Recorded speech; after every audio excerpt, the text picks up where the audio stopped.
Hello? Hello?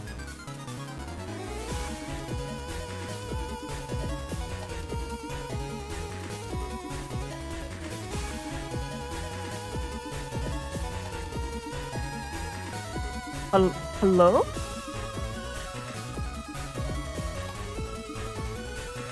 Aloha? Hello, Mega Man fans! We are back and trying to catch up to the end of last year with New Moon 2023 Cycle 16 Blood Moon 4.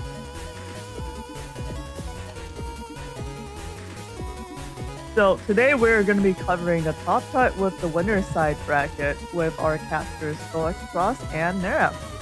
Hello, SoulXCross and Neryth. Hey guys, glad to be back and I'm ready for some more BN action. Hello guys, I've been here all along. I've been casting every single stream. I've never gone, so yeah, it's great to be here. Yes, I actually have a New Year's resolution, so I will settle for nothing less than perfection, which means if there is a single mistake on the stream, I'm getting up and leaving forever. Alright, so the stream is going to be about 20 seconds. That's crazy. What are you talking about? It's a speed run. it's a speed run, yeah. Yeah. I mean, the speed run normally would take, like 3 hours or something, but it should take about 30 seconds. I mean, it's redundant anyways, I never make mistakes. And yes, Rocku asked, yes, Neryth does have a new microphone. It's actually the same one that Symes has, except his doesn't work anymore for some reason, and he won't fix it. Everyone yell at Symes. Yelling at Symes, boo! Being toxic doesn't count as a mistake in the same way. No, that's not a mistake. No, not at all. You have to shame for sure, no. For not fixing his mic. Yeah, his microphone worked for a little bit, and then for some reason it's not picking up on the same computer, so I guess everyone send unsolicited tech support articles to Symes for that.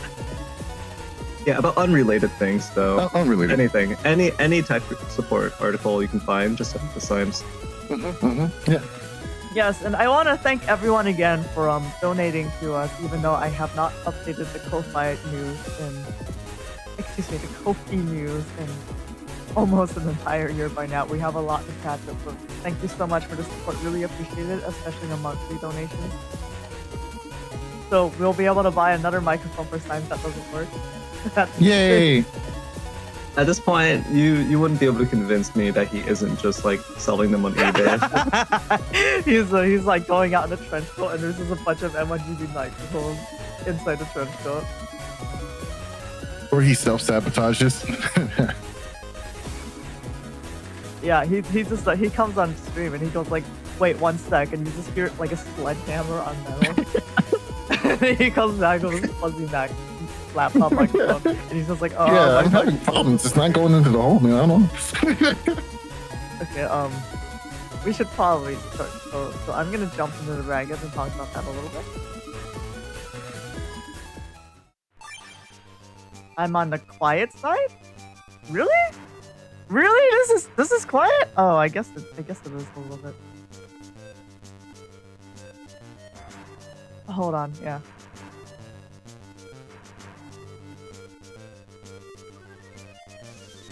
Okay, so let me tune up my microphone a little bit.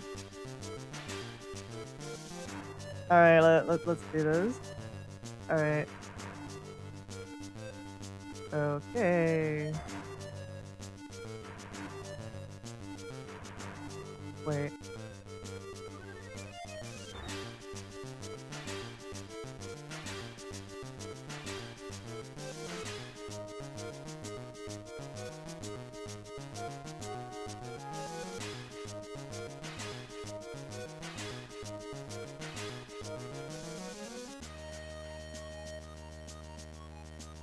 Okay, this should be louder. Yeah, this should be louder. Whoa, Mega Man fans. Thank you for the feedback, everyone. Appreciate it. Okay. So,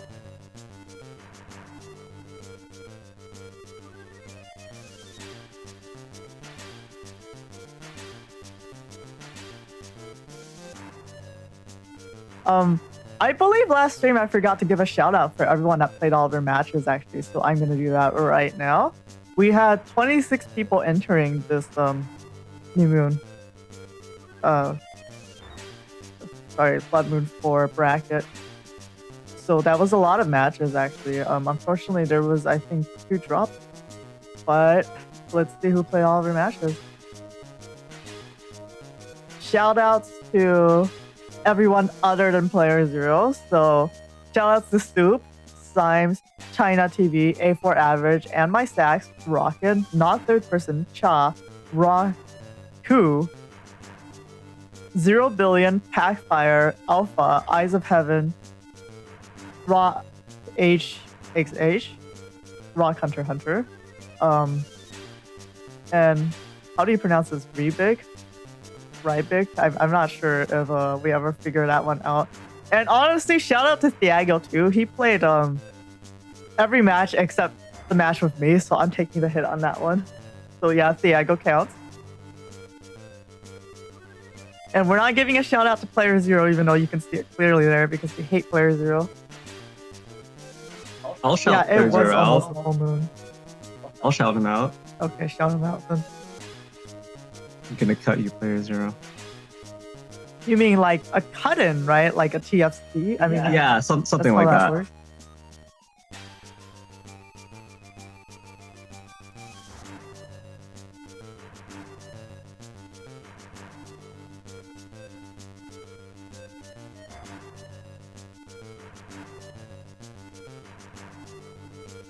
All right. Okay, with that, so it is a top 8. That means who made it is playerzero, Stoop, Symes, Thiago, ChinaTV, A4 Average, AndMySax, and Rocku. Honor Knight unfortunately was not able to join this Blood Moon, so that's probably part of the reason it looks slightly different. Not Third Person just barely didn't make it in, along with Cha. Yeah, the points was literally 1 off, and then they had a tiebreaker between the 2 of them. So competition is stiff. And in case you're not familiar with how double elimination works, the seeding here does affect who plays who. So playerzero is going to be playing against Rocku. Stoop is going to be playing against AndMySax. Symes is going to be playing against A4 Average. Thiago is going to be playing against ChinaTV. Yeah, people are getting really, really good. And Not Third Person has been in, I think, the previous top cut, right? The previous Blood Moon, also in plays very highly in demi tournaments. I'm not sure. Unfortunately, I'm out of the loop, so I'm not sure if Not Third Person has also won a demi tournament. But yes. So with that, do our casters have anything to say, or do you want to go right into setup? I'm ready to get this party started. Okay. I'm not made of time. Come on, let's go. All right, let's go. Okay, we are in setup, so playerzero versus Rocku. Okay, now I know I said I wasn't made of time, but if you look at my physical body, I'm literally an hourglass. So I am actually kind of made of time. You know, speaking of hourglasses, I actually do want to piggyback off of that with a preface that I just found out recently that playerzero has been playing this encode splash for 6 years. So since he started, he's been playing Neo Variable, Meteor Knuckle at the very minimum in every build he's played so far. Wait, hold on. I It's don't think crazy. he played it in like his very first build. It took him a while. He was playing BDT for his initial tournament placement. Like I'm just going by YouTube. So like he made a build and he had it. okay. He had access to it. You know what I mean? Okay. It might be 5 years actually. It might not be 6. It might be 5 years, but still a long time. We have a $3 donation from PZFan47, but honestly, without checking, that's probably Dorman. And I just want you to know, Hilarious. Dorman, I see you. I know where you live, and I'll visit you with my dog sometime. That's crazy. That was both threatening and very nice at the same time. Yeah, you're never sure where you stand, Salad. I'm not sure. I'm not even sure. I'm not even sure if that was a threat.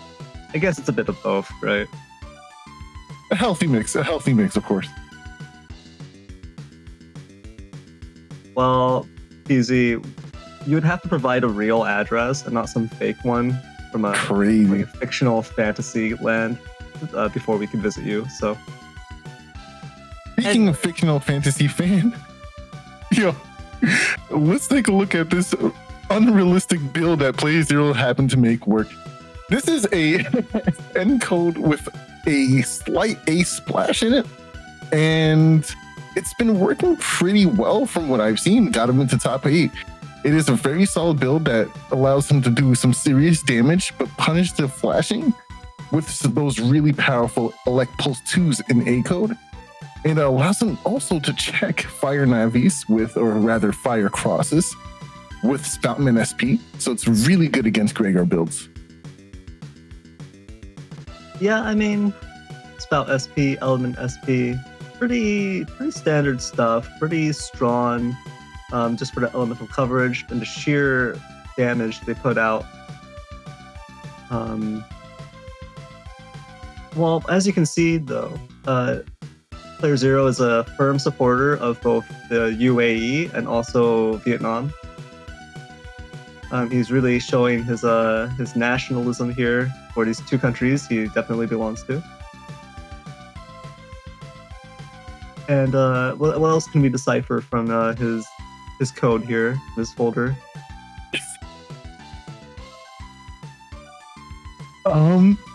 I think that's about it, right? Yeah, everything else is like star coded or it's split up by a lot. Oh no! I mean, technically, with all these stars, he could be a U.S. supporter as well. Well, now I'm not good at counting, so if you want to count those stars, I'm not sure if they tally up to 50. But No. It's more. He's just a star supporter, right? True.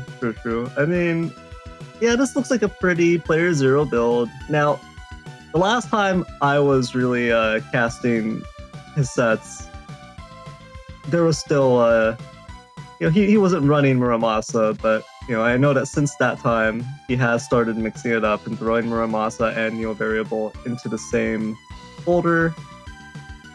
And that, why carry just the worst sword chip of all time when you can also have the best one and kind of balance it out? So playerzero is kind of breaking even here, choosing to run both the worst and best sword chip of all time. So I respect it. I mean, I think playerzero is he's pretty nice, choosing to give some representation to Neo Variable. An extremely underused chip, by the way. Just well, and for good reason. Other than that, you see Elect Dragon. And then Pulse 2s, right? Pulse 2s, yep. And I imagine the 2 Wind Racks.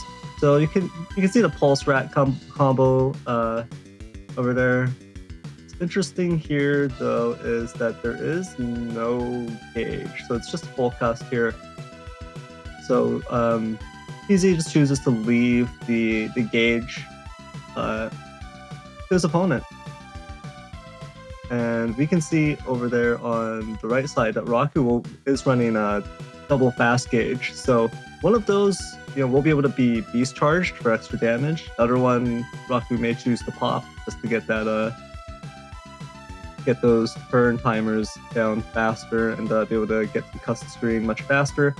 I don't know if it's going to give Rocku a huge advantage in this. It honestly might, depending on how much playerzero starts abusing the beast charges and just hard shots in general. But, it is a gambling buster build as usual, so it's not like playerzero is dependent on any kinds of charge shots. You can just spam the buster. Mm-hmm. Just press B.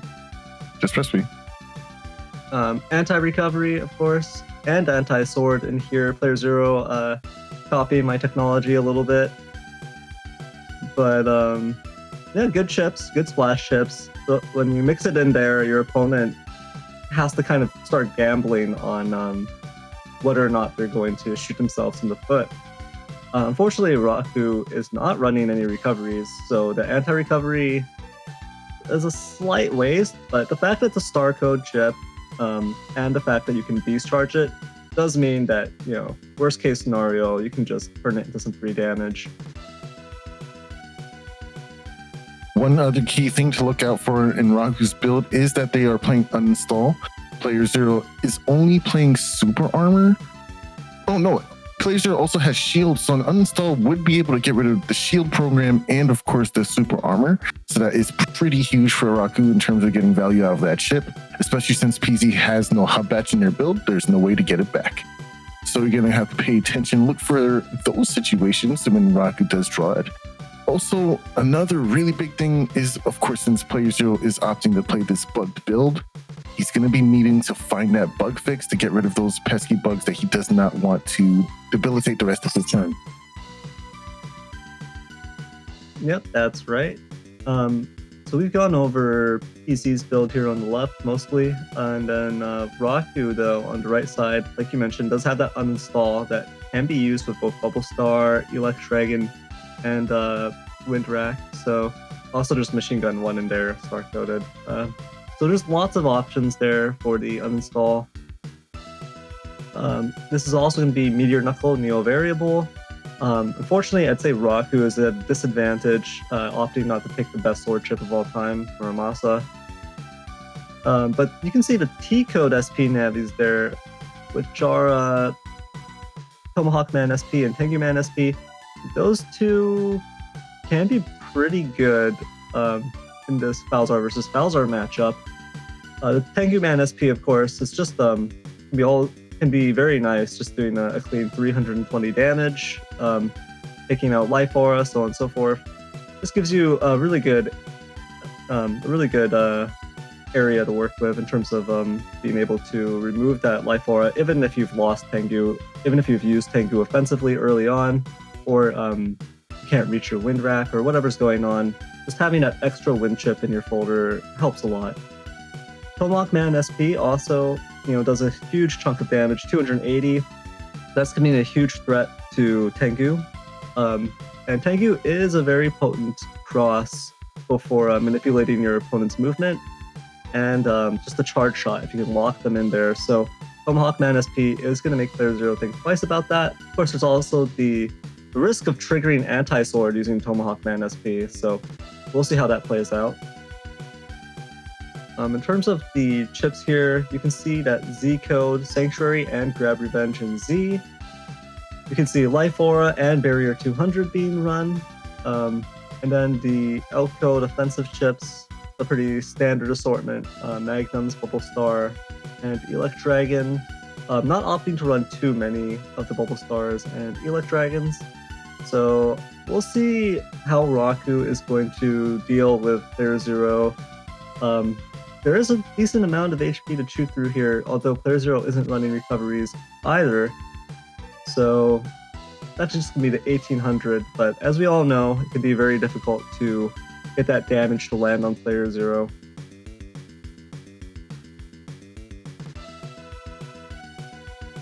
I think that's about it. So if you're ready to go in, I am as well, Soul. It looks like Soul has to slot in a new microphone. So we need to wait a little bit on that.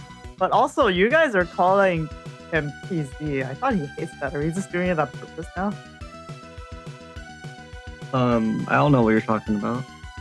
I always called playerzero PZ. My boy. Yeah, but playerzero said he didn't like that, and you were like, "I'm sorry, I'll never do it again." And then you're just doing it again right now. So No, you misremember. Directly after that, he said, "No, it's fine if you."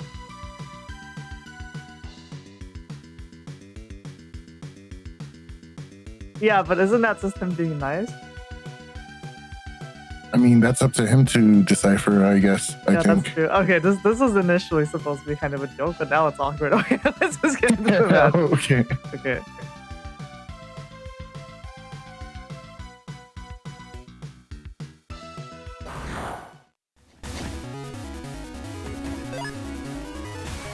All right, starting things off, we do see that early anti-recovery. I know he wishes that was a bug fix, but unfortunately it is not. But don't worry, he's probably going to draw the next turn anyway.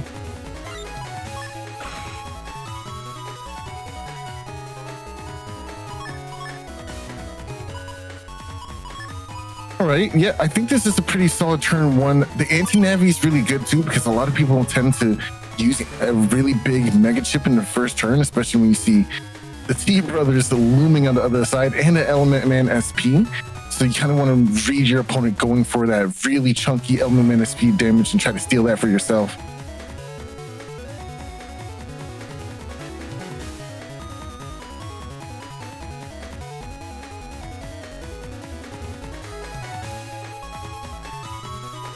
All right, here we go. Both players going into dust. Turn one. Oh, it looks like PZ wins the B left war, gets both those Rockus effective immediately. Just spamming out the defenses here from Rocku and a Sanctuary. Turn one. That's a little unfortunate because PC does have access to... Oh, okay, not enough time to break all those panels with the fast gauge in play. Maybe like a couple.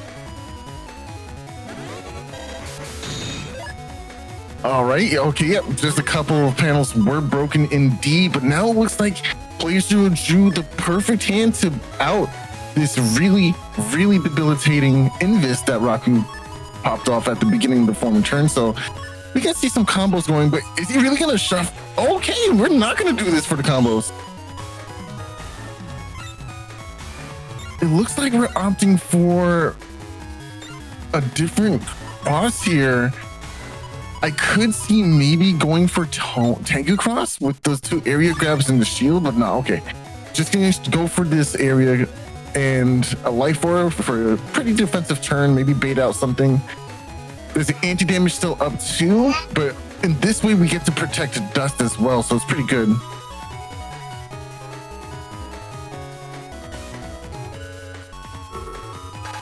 Barrier 200 comes down, area grab will TFC here. There's a machine gun, not enough time. PC just did not max out that life aura and got decrossed for it.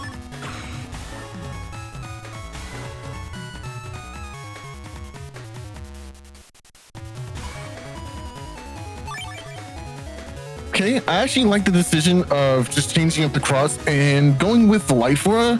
You do still have that area grab behind it as well, so this could be a really big turn for playerzero regardless. One charge shot will push Rocku to the back row, and then he can follow that up with the life aura on top of a sanctuary panel with that area grab. It's looking pretty aces for playerzero right now, but Element gonna come down. No, but we're gonna lose the life aura. I probably would have just taken the damage at that point. Oh, well, yeah, I definitely would have taken the damage. That's unfortunate because Rocku responds with a Neo variable, and it's like a taste of your own medicine here. Neo variable plus the Meteor Knuckle is so good. Getting rid of that Tengu effective immediately.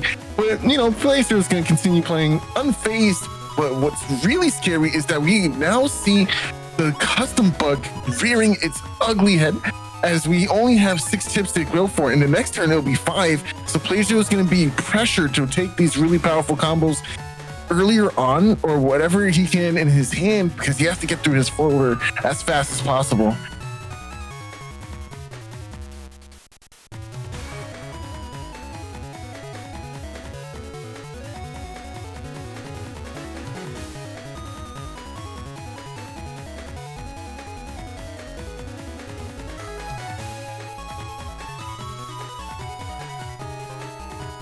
All right, just waiting on Rocku to make some key decisions here. He has playerzero pretty much trapped, but you can't really rely on that, right? Because Beast Out is something that can come out immediately. 2, 3. 2 hits on that Meteor Knuckle, not enough to really put any pressure on Rocku. And now this Judgment will grab back some of these panels too. It's really good positioning.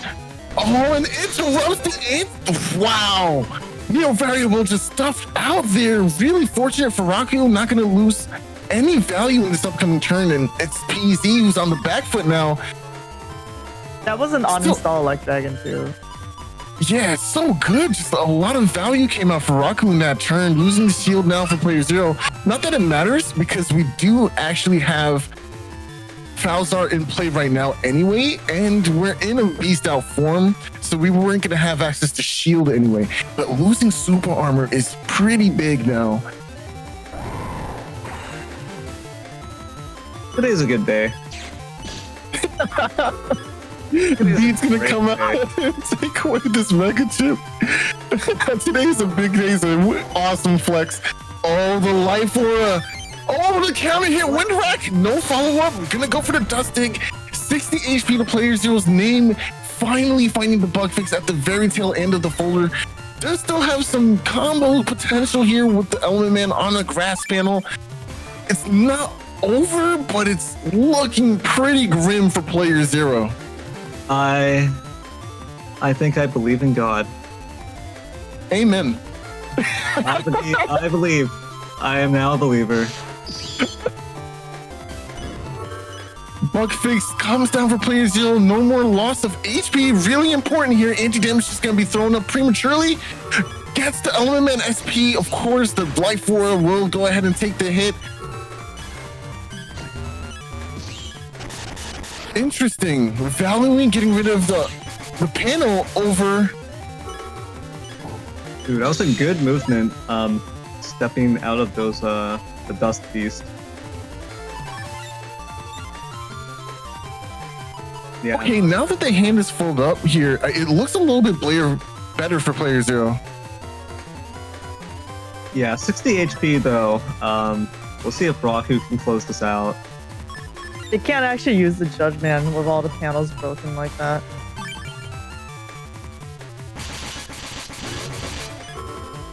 Oh, and there's that's it. Looking like a game 2 situation for sure. Round 1 to Rocku. Plays on a rare back foot here. That's very interesting.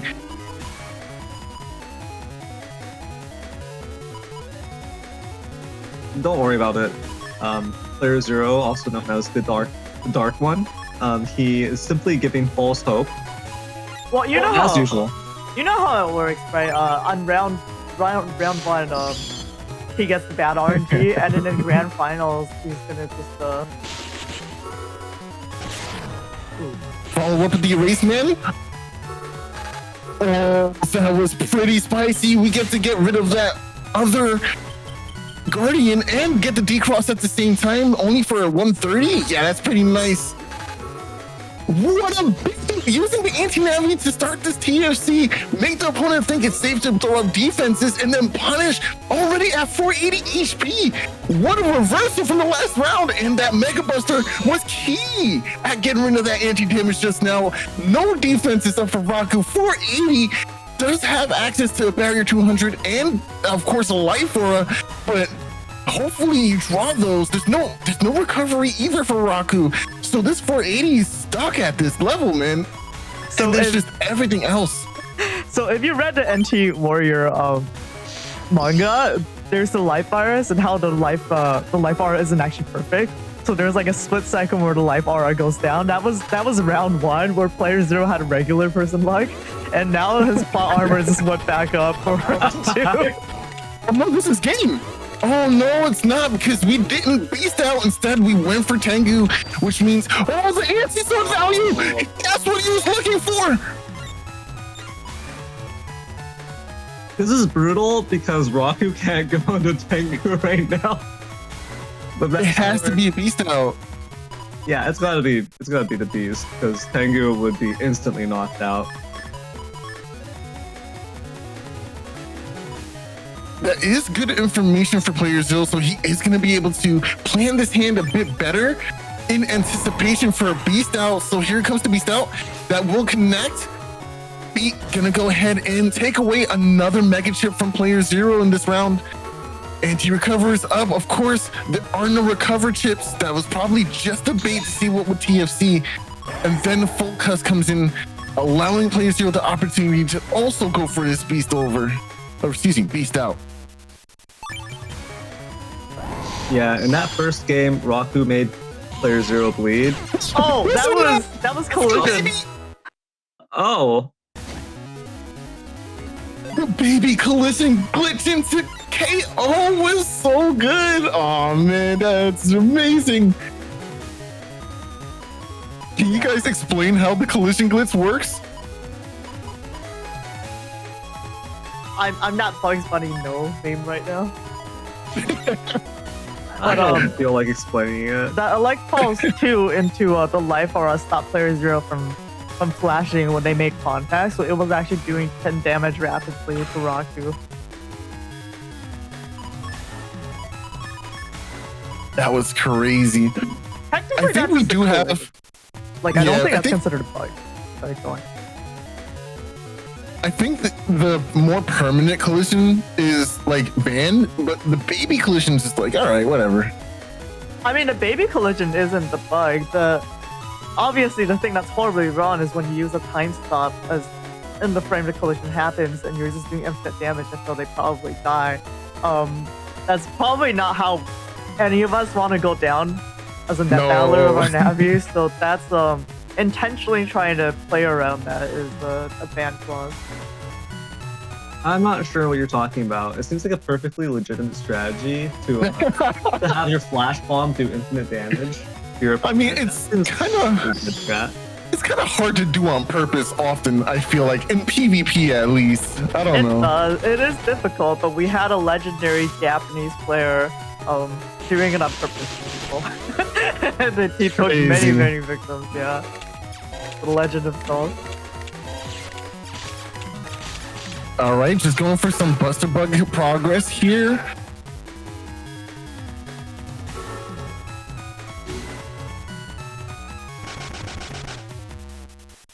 All right, now playerzero doesn't have to deal with rush for the rest of this round. Of course, Bugfix will get rid of those bugs. How is he so good at mashing? How dare you get all of those up before the end of the turn?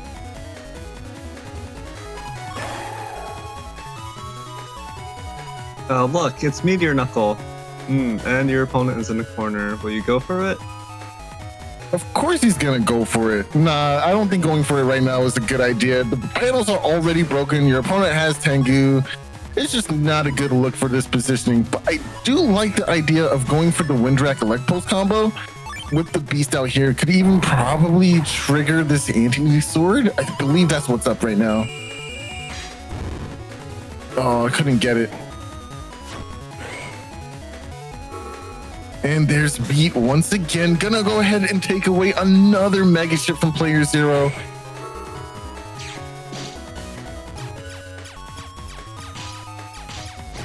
Not much playerzero can do here except for wait till the tail end of the round and get in this right before the end of the turn.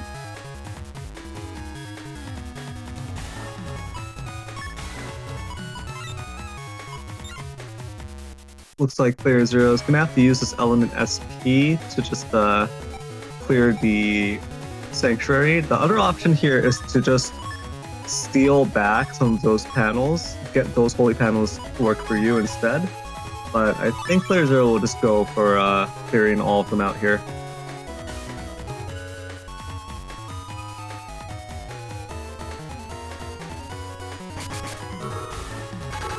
Element SP, go for the wood, get rid of all of these sanctuary panels, right? But now we gotta figure out what it is our opponent has here. playerzero just gonna camp this anti-damage just in case Meteor Knuckle comes out or something potentially as dangerous.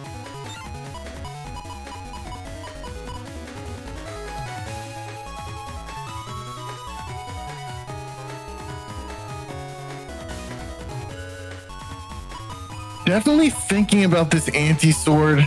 I kind of like the idea of holding on to this anti-damage instead. Like, you're not in a rush to get anything started. You're already ahead in terms of damage as well. Force your opponent to react and do something. Barrier 200 goes up. This is gonna force the beat back. There it is. Finally gets it. It's really hard to nail that input too.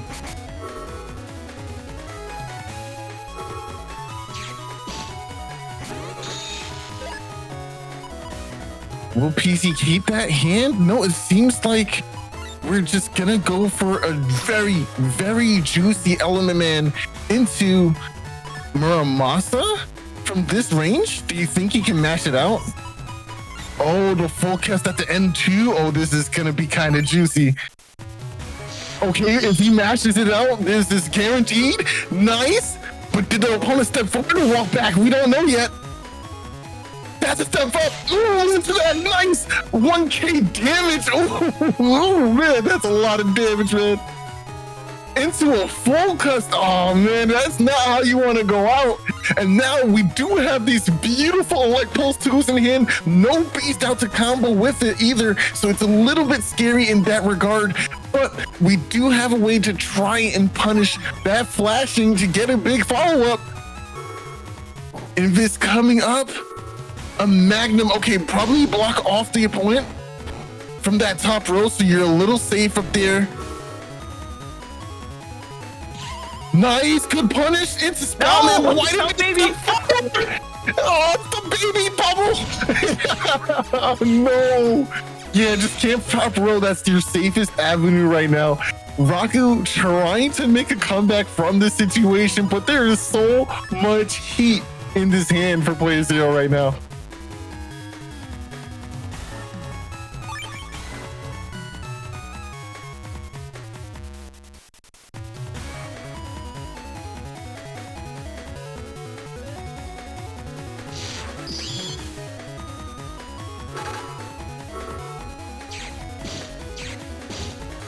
Meteor Knuckle is in hand, just going for some buster. Oh.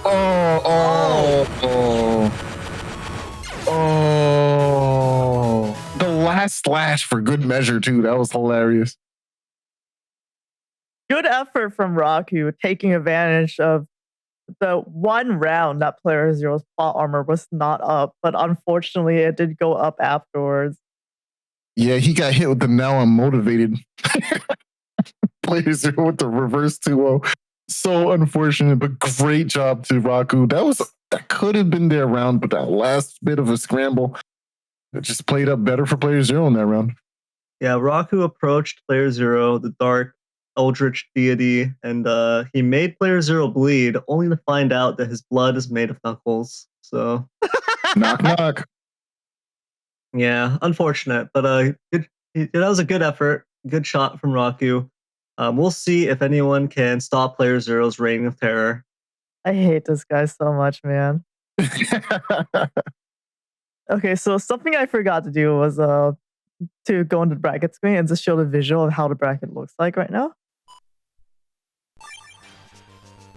Okay, so we just saw round 1 of the first round of the winner's side. So playerzero just beat Rocku here, but next we're going to see ChinaTV versus Thiago, Soup versus AndMySax, and Symes versus A for Average, not necessarily from those perspectives. And the winners of those will advance. So with that, let's go back into setups. Okay, we are in setups for ChinaTV versus Thiago.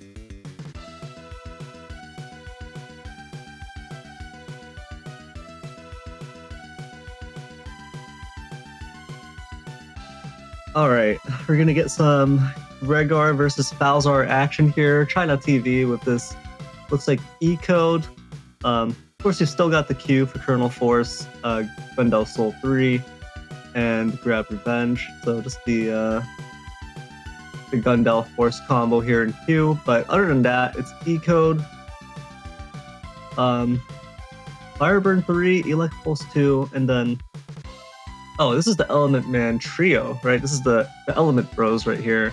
Element Man Star, EX, and SP all together here. Great chips. E grade. Yeah, great chips in my opinion. We'll see how this plays out because, of course, Element Man has some great elemental coverage, great utility. Just overall, really solid option. So an E-code, being able to run down the in-code here is going to be interesting. The Fireburn 3s as well are a pretty solid option against an opponent who doesn't have air shoes. As well as just being able to threaten Tomahawk. So if you look at Thiago's side though, you'll see that Thiago's opting to run Judge Man and Judge Man SP, as well as Element Man SP. So this is going to be Gundel Force versus Meteor Knuckle. Thiago's also got that uninstall and L code that can be tagged onto Doesn't look like there's a machine gun here, so it's gonna have to come with the Elect Dragons or Bubble Star. Of course, there's always the uninstall Wind Rack. Extremely disrespectful, but it happens. It can happen. It's gonna be a 1400 HP Gregor build here from ChinaTV. No air shoes, but you see those float shoes in there. Float shoes, of course, really great value. Thiago is going to be looking to uninstall that ASAP. Thiago, on the other hand, running the 1800 HP Gambling Buster. Of course, you know how I feel about that. How do you feel about that, actually? Gambling is a sin. Not on my Christian server. You will be punished for this. Your time will come. But anyways, I'm gonna have to give I'm gonna have to favor Thiago here a little bit because he is running the bias of all time, of course. Muramasa. No bias, right? No bias. All right. Bias. Okay, because you were scaring me for a moment. It sounded a lot like bias. It's interesting here because Thiago's got these recovery 300s, got this 1800 HP, so it has quite a bit of an HP advantage over ChinaTV. But if ChinaTV plays their cards right, this HP advantage is really not going to matter, just because Gundel Force can do so much damage in a single turn. You might not have a chance to use those recovery 300s, basically. So it's going to be an interesting matchup. Will Thiago manage to basically paste this folder out and be able to get all this value, all of this, all the value from recovery 300s, use their defense to block ChinaTV's offensive moves to try to chip him down to that lethal threshold for Gundel Force, or just manage to dodge to Gundel Force entirely. That would also be very impressive. Or will ChinaTV manage to execute these offensive plays, go in for these pulse rack combos and fire burn 3, just gain a ton of free damage. Well, I won't say free damage, of course you're spending chips to get a damage in, but all this is very difficult to avoid damage, is what I mean to say. And then finishing off with the Gundel Force. So we'll see who comes out on top here. That being said, I think the combatants have been properly set. So let's see who will win this net battle. Okay, let's go.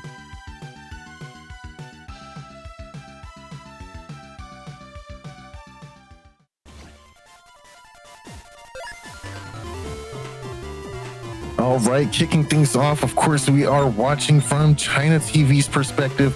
We see both the Fireburners in this early turn 1 hand alongside both fast gauges.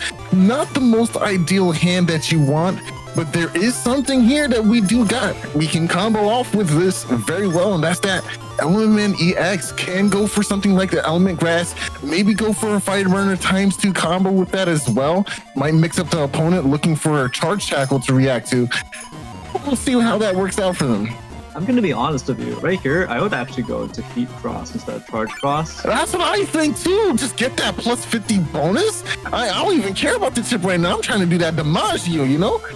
Yeah, I would go Heat Cross, block both of the Fireburners with 1 area grab, just step forward. Your opponent doesn't have air shoes, and they'll probably go Dust this turn. So you could really just hammer them with the charge shots after you restrict your movement. But ChinaTV opting to, well, yeah, let's see how this plays out. Of course, it's float shoes, not air shoes, so ChinaTV is not going to be able to send any charge tackles down the middle now. Nice, waiting for the opponent to suck up the cubes for him, trying to get that access to movement. ChinaTV ended up mixing themselves, going down to the bottom row, predicting Thiago to go down there, but ends up missing instead. Probably would have been better to get that center row at least.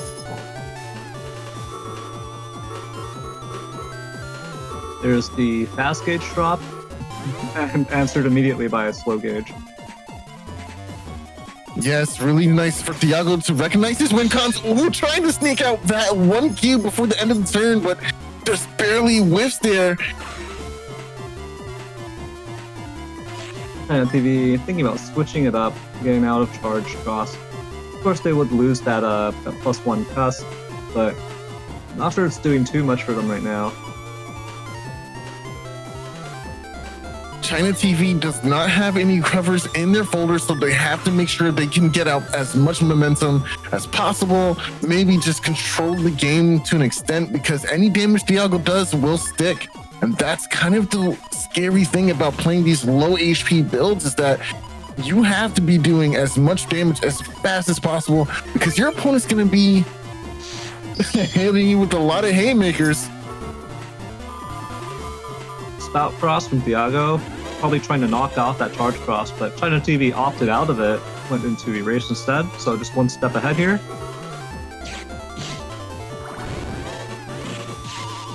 Ooh. Nice, gets the D-cross here, no follow-up though. Judgment gonna just take back these panels here. Not in range for this wind rack without the beast out for ChinaTV. And of course, an area grab will go ahead and take even more area away.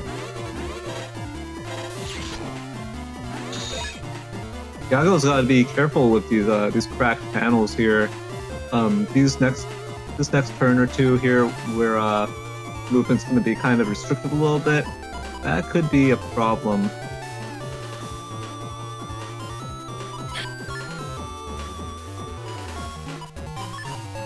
Now, Thiago might just go into Tengu. This is a 4 area grab folder here from Thiago, so if Thiago manages to get a Tengu lock, that would be devastating for ChinaTV. But it's always a huge risk, so I'm not sure that Thiago would go for such an aggressive play here. Nope, instead opting the beast. Ooh, stepped right in range for this Judgment. Gonna get these books, of course, to grab back these panels that you need, and the area grab as well. This kind of makes Electros a little bit harder to dodge. Just gonna throw it out there. Another, oh, and it cancels out the bubble star because of the positioning. Very nicely done. Okay, ChinaTV, if he stays forward here, he'll get on cross, decrossed and uninstalled. That was really unfortunate. That's why we just talked about this. It's almost like we set that up. That's crazy. Not Thiago setting it up. No, we set it up. Yeah, we set it up. Right. No, that was a great play from Thiago. The uninstall wind rack there connecting. Now ChinaTV lost their super armor and their float shoes.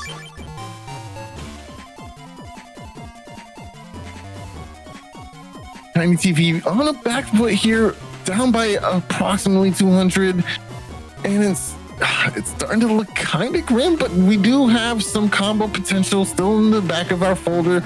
Colonel Force City is a really powerful battle chip to find right now.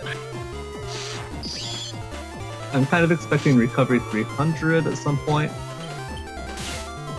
That would increase the HP gap here, but Thiago is go for the freeze. Eating. Nice. We need to get that fast gauge down. Yes, get some P shots in. Yes. No, go for the charge shot. Gets it. No recovery in the hand either, because we saw in the leg dragon, if we can actually get down Thiago's last bit of HP before he can go for. Okay, that's really smart. Give your place to hide. Oh, that's so good to find right now. Goes for the beast out. We have the power return. We have the technology. This can be over in the next game. Oh, next round. That panel return is so pivotal at this moment. You know, it's just so slept on. Panel return is such a powerful chip for Gregor. What happened? Okay, you know what? I think this makes sense. It doesn't make sense. What happened? What ChinaTV? What happened? ChinaTV didn't block the panel return.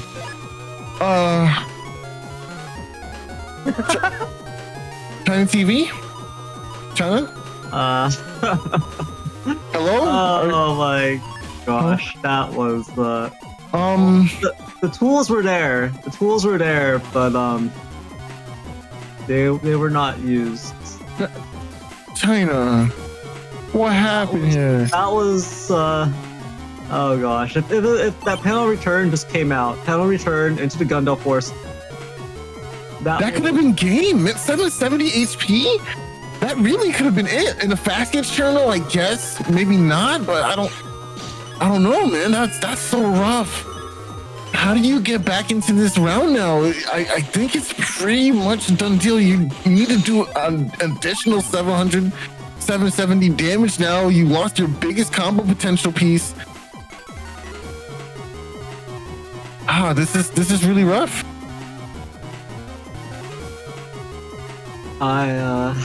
Ooh, that hurt Soul right there. It did hurt me. Yeah, that hurt Soul right there. Yeah, like me personally, I'm offended. Not third person, bringing up a good point. Yeah, ChinaTV might still be able to claim victory through damage judge, especially with fast gauge in play. And Thiago, of course, started with more HP and has recovery 300s in folders. So ChinaTV not too far behind on that front. It's just, can ChinaTV survive? Last that long. It is your only win con at this point, so I think that's what you kind of just have to play towards. But I am suspecting an Erase Man star into Muramasa from Thiago at some point. It's gonna come down to dodging that Erase Man and making sure you don't get crossed up by Muramasa. We all know how much Thiago loves to go for just naked, raw Muramasas without any warning, and that could be a deal ender right there as well. It's a really tough position to be in. I don't think we've even seen the Meteor Knuckle yet, have we? No, we haven't. There's just so much that you have to avoid right now. There's so much offensive potential from the rest of Thiago's folder right here that ChinaTV has some defense left, but can they hold on? That's the question. You know what? I'm gonna put some stocks in the ChinaTV basket. I'm gonna say he can actually. I think he is in a perfect position to weather the storm.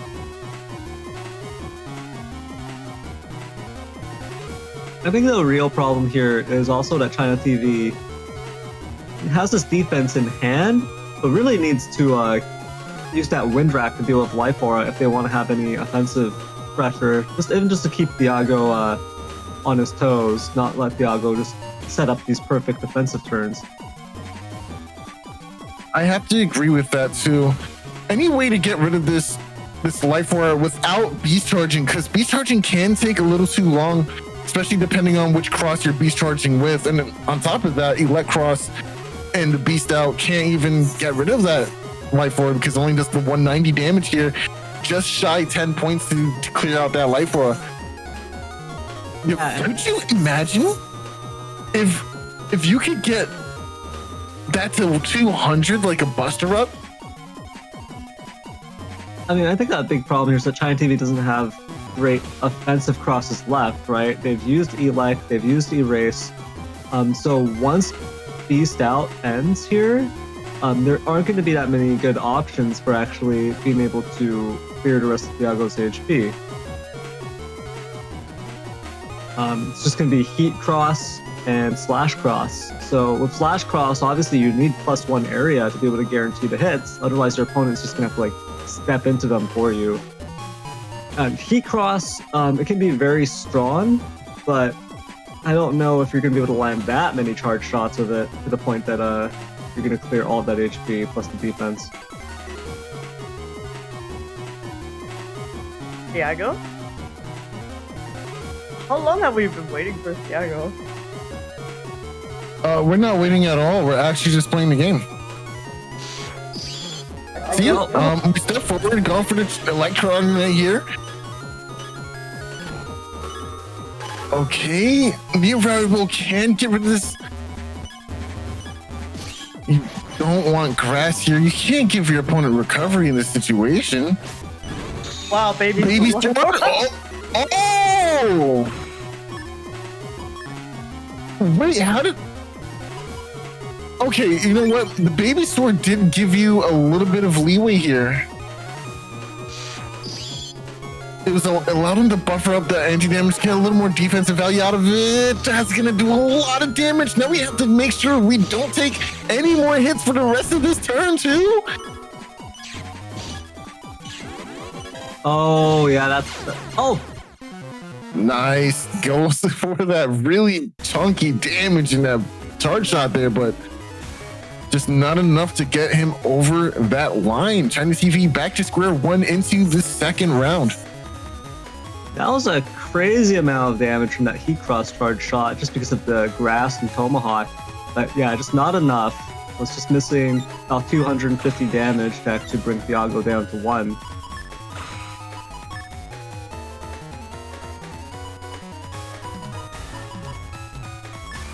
Still, even though Thiago did take that that first round there, you can see that the potential is there, right? Gregor can just put out so much damage so quickly. ChinaTV just manages to get some of that damage to connect just a little bit more. Thiago is gonna have to watch out for that. Heat coming down, taking Thiago's mega chip there. Trap being set up by Thiago, and then area grab. Of course, this is a perma-whole field, so you're not going to be able to get that full area lock or even the full +1. ChinaTV can still get some great value if those cracked panels remain cracked until Thiago gets out of Beast Out, but as of right now, the Falsar is just not going to break those panels. It's not going to even interact with them in any side of way. Maybe we'll even see the Sanctuary come out beforehand too. Who knows? I actually really like ChinaTV's position here. You crack those panels, so now Thiago is using the Beast Out just to be able to maneuver. And now it's fast gauge Beast turns. So really, Thiago's going to lose this Beast Out very quickly. And once that's over, you know, you haven't used, as a Gregor in this situation, you haven't used too many of your resources. It's a bit rough that you used both fast gauges already. But at the same time, you know, slow gauge tends to be viewed as generally more advantageous for Gregor anyways. So getting this fast gauge value here where you can squeeze out those beast turns from your opponent, force them to go by quickly, that's not so bad either way. Goes for a Beast Out here, probably just feigning that. Oh, no, this is going to be a nice connection. Go for cross slash, easy conversion value here. Nice. Panel turn in hand so early. Not waiting for the kernel force to show up before using that. I think that's kind of like the whole point of that chip, right?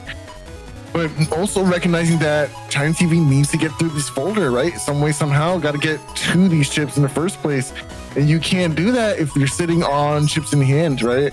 One of the many downfalls of playing a Gregor build is being put in a position of having to choose very often in terms of what you bring into a turn, right? Do I actually sit on this one chip, or do I take the 5 and try to go and do something with that now? But there it is, the value of that fire burner finally coming back around now, since your opponent is stuck to this line. Thiago goes for a defensive Anvis in this turn so that way they can delay just how long they're trapped for. I'm not sure about going into Beast. I really feel like the Beast Out for ChinaTV is giving almost no value. So I feel like it would have been better to wait for Thiago to pop a slow gauge and then take advantage of that with your own Beast. Instead, now you're also kind of throwing these Beast turns down into the fast gauge, and it's definitely not giving you nearly as much value as you want.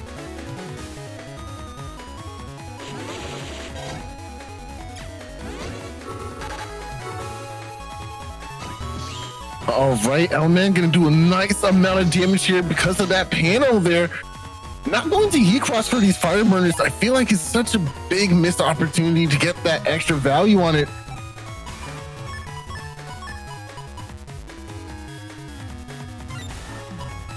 This could be a really nice upcoming slash turn. It is fast gauge, but just 1 or 2 slashes is enough to get you over that line for the damage judge win con, right? Force Thiago into early recover 300s, put yourself in a very good position in terms of that, right? Yeah, on the other hand, you know your opponent has Meteor Knuckle, and we've seen what Meteor Knuckle can do to a SoulXCross with no defense up. So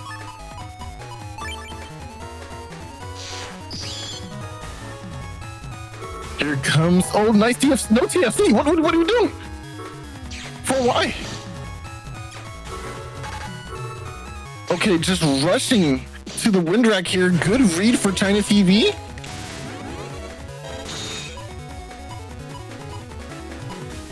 yeah, unfortunately.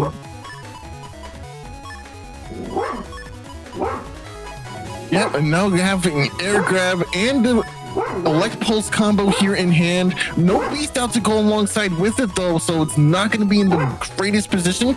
But at least elect pulse does get the added value of being with elect cross, right?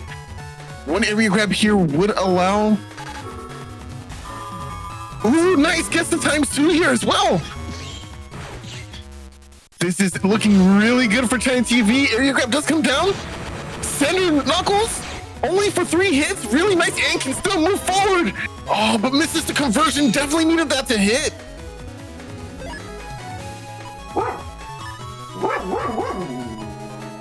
Momentum is looking really strong here.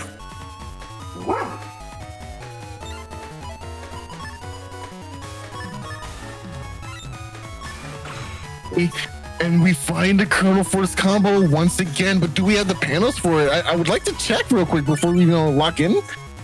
These holes are gonna make it a little finicky. Trashman does connect. That's still a frame trap. We can still use that.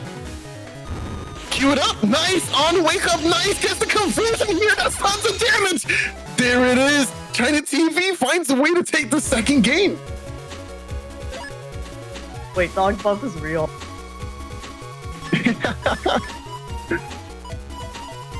Dog buffs are real. That's hilarious. No beast out required. Thumbs up from me. That's just how powerful Gun Del Sol 3 is in this metagame. It's so good.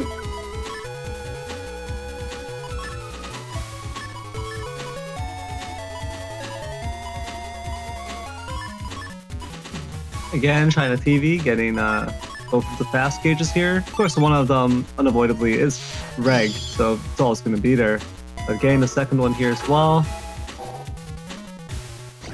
Turn 1. Early life aura. Nice. Okay, we were just going to make it grass anyway.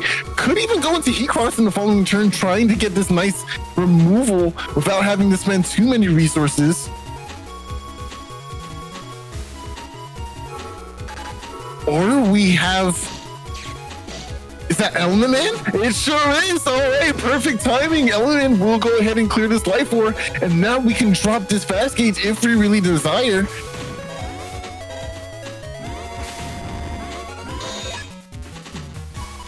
Not going to fast gauge kind of benefited Thiago in that round as they were able to get Charlie that really beautiful rock golem that Charge Cross shoots out from his buster.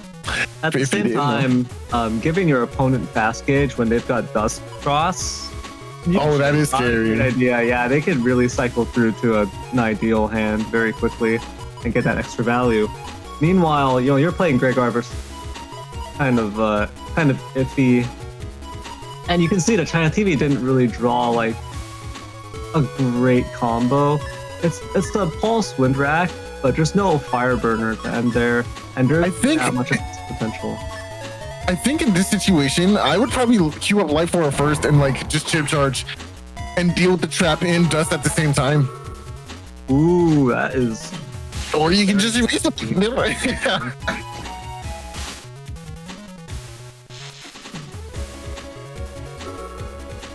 Oh, nice follow-up. Red step forward. Thiago gets the punish here with Judgment into a wind rack follow-up. Nice D-cross here with that wind rack. And now we can drop this life for Oh no, ChinaTV. Is it my fault? Am I commentators cursing right now? Is that what's happening? From the future? Commentators curse from the future. That's rough. That's rough, ChinaTV. That's okay. Yeah, I can hang on to it at least. You got to get that value, I suppose. I would try to babysit these few panels as well that are broken. You know, could have denied the damage with that. I don't know if I liked not TFCing there to the Magnum. That would have been damage you didn't have to take, you know?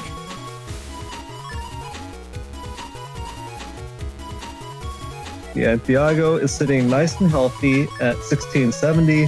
ChinaTV, of course, in the back foot here at 495. But anything is possible with the power of Gundel Force, so... I do like bringing this Neo variable to punish this Tengu. We already saw the Wind Rack come out earlier from Thiago here, and he only plays the one, so you know for sure Tengu is coming at some point.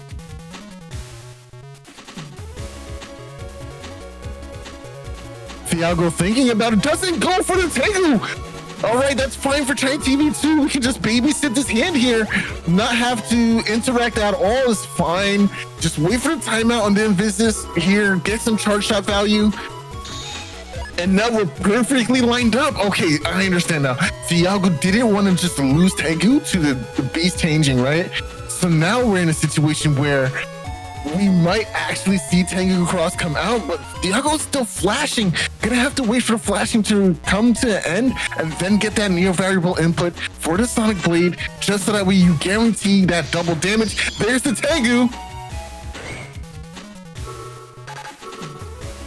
Perfect timing, throws the defense.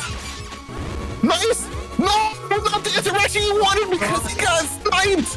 Oh man, the Bugbuster saving Thiago here. Oh, okay. Wait, hold on. This could be very scary if ChinaTV plays this well.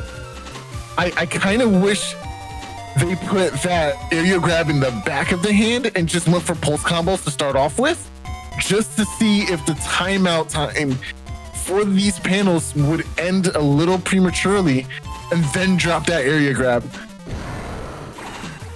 But we'll see how it plays out. This is a fast gaze turn, just going out the area grab now. Okay, great. We baited out Invis here. Gonna get maximum punish value. Nice, nice. Ooh, Thiago is not gonna step down, but doesn't matter. Panel return here. And if we don't blunder this, we can actually see a ton of damage come out right now. One more area grab would have guaranteed a KO here with this combo. But because we don't see it, we only have the original 3x3 area. So is it going to be enough? 1460s, what you got to clear here. No! Oh, just a gun down soul, not waiting for the confirm. Oh, that's really, really rough here. You always wait for the first paralysis, then go for that Gundel Soul. You don't rush the combo, and a situation like that will come up. Oh, good guy, ChinaTV, playing honorably with Colonel Forrest. It's honorable. He didn't even get the buster shots in there, man. That's so tough. Oh man, what a situation this is.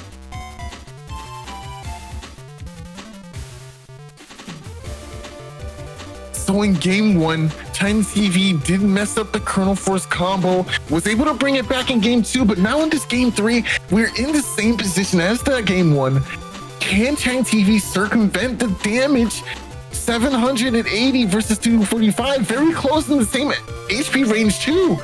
Again, ChinaTV can win this based on damage judge, but a KO is one guaranteed way to get out of this with the win. Can he get that? That's the question here.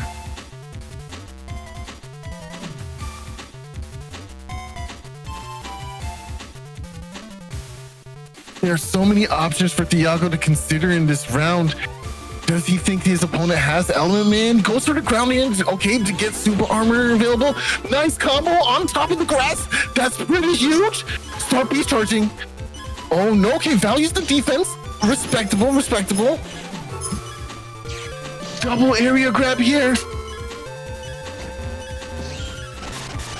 Oh, smart decision. Breaks those panels. Now I can guarantee I lock you down, but hey, that's fine too.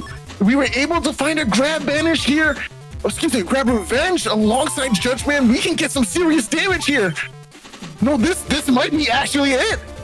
Maybe this is the hand that ChinaTV needed. Oh, predicting the chance to heat. Goes for the grab revenge. All he has to do is step up, and now that's all you gotta do. Is you can get this confirmed. He gets the confirmed. Judgment will hit here. 1 HP, and ChinaTV takes out Thiago.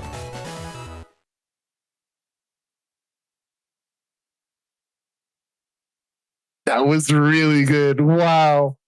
Wow.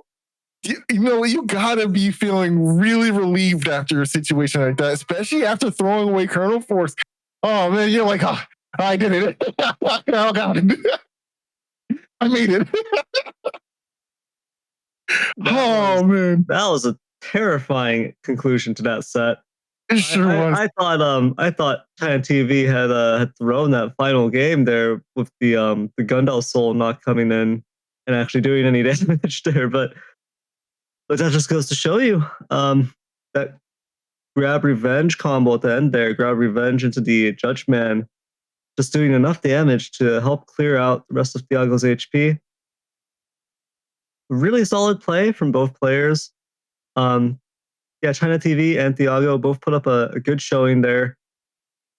Unfortunately for Thiago, that is a loss right there, a lost set. It's going to send Thiago down into the depths of the win harder bracket. The win harder bracket, where you got to win harder. But yeah, well played to ChinaTV and Thiago. Okay, let's get going to our next match, which is AndMySax versus Soup. All right, another great combatant setup here, playing very, very similar builds. I think the only difference is a minimum of like 100 HP, and one player is playing speed max in their variation, just for the optimal amount of bugs to bug procs after a bug fix, of course. And yeah, this is going to be another great one. Gregor versus Gregor is just always a slugfest. Both players rocking that Colonel Force, rocking that Gundel Soul, and Grab Revenge in the same Q code. Oh, wow. Soup. With the, I just realized he spelled wub rolls. QQQ. Yeah, and if you look at AndMySax over there, you got QQQ Moon.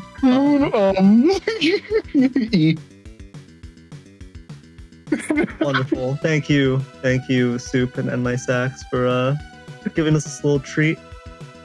But memes aside, these builds are made with purpose, you know? Like the 2 Recover 300s are pretty strong chips to have in your folder for trying to get that a comeback situation in terms of HP. Of course, Barrier 200 Life Aura, Machine Gun 3 on code with the Muramasa. These are not niche picks.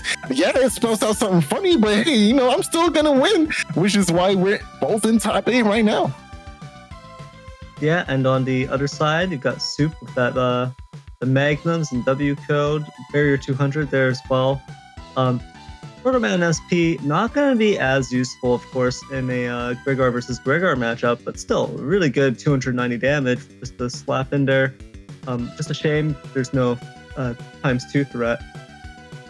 Element Man SP, of course, being the SP Navi here to well, I mean, Element Man SP on both sides, really.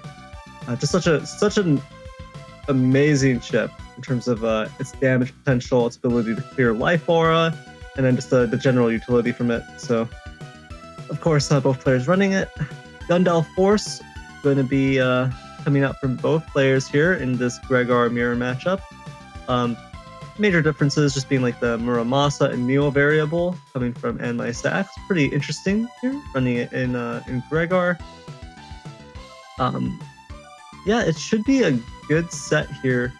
Both players running slow gauge, 2 copies of each, or 4 each, I should say, which means that only one of these slow gauges is going to need to be popped out of the 4. The other 3 going to just turn into beast's fodder.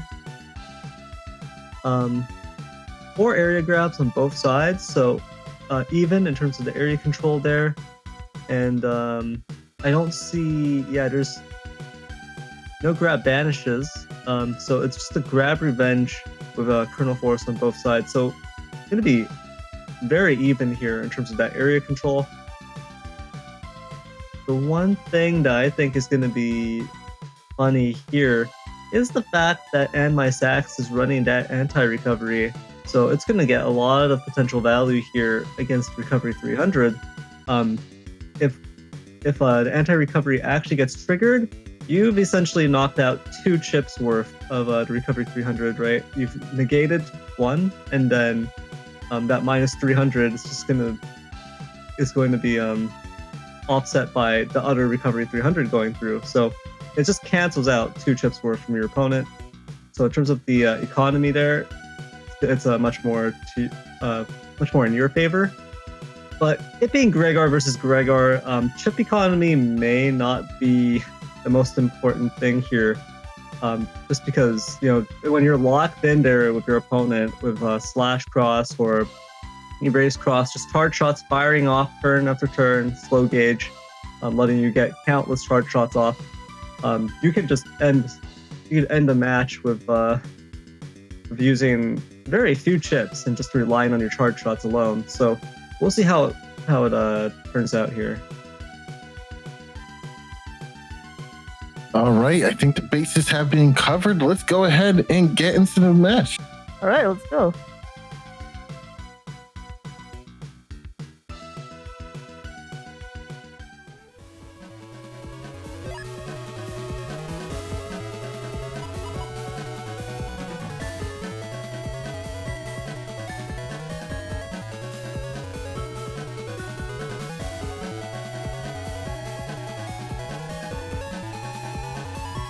I love this field.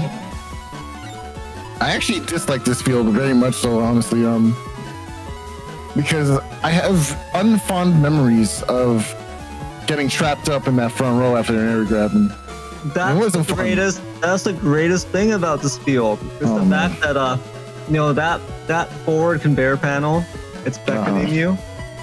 Yeah, it's beckoning you. I mean, you should came forward to protect your area, right? You know what I mean? Yeah, I can't forward to protect your area. Clearly, you won't be betrayed by that conveyor panel. No, what? No, like it propels you forward so you can get there faster. It's helping you. It is. It's in fact. Oh no.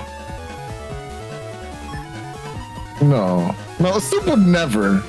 Soup is a really good player. They would never like just step forward and just get bodied by anti-damage or not anti-damage. Wow, area grab. Yeah, Soup would never. Yeah. We go elect. We don't even need to go forward. Right. There you go. Whew, that was scary. Oh, good patience. Maybe scare your opponent out the top row with that charge shot. Step upwards. Nice. Okay, just waited for it. Wanted the double hits. That is maximum greed. Nice. And I actually like starting off with this extra recovery. Nice, and escapes too. Excellent play from AndMySax. Now drop this recover. There it is. That's what we call top tier gaming. Yeah, we're beasting out this turn. Yes, sir. Chip charge, yes, sir. This man is spitting. This is what I like to hear. Yeah, I'll take it. Yes, sir. Yes, sir. Take it all, bro. Yeah, a solid assortment of chips. Beast charge here. Now, personally, I actually don't like Erase Beast as much in a Gregor versus Gregor matchup. I actually feel like Elect Beast and mainly Elect Beast, right? You can actually knock your opponent down, really lock them down, destroy all of those panels, and in this kind of matchup, neither player has air shoes, so it actually becomes very difficult for your opponent to maneuver the field, to be able to do anything in the following turns.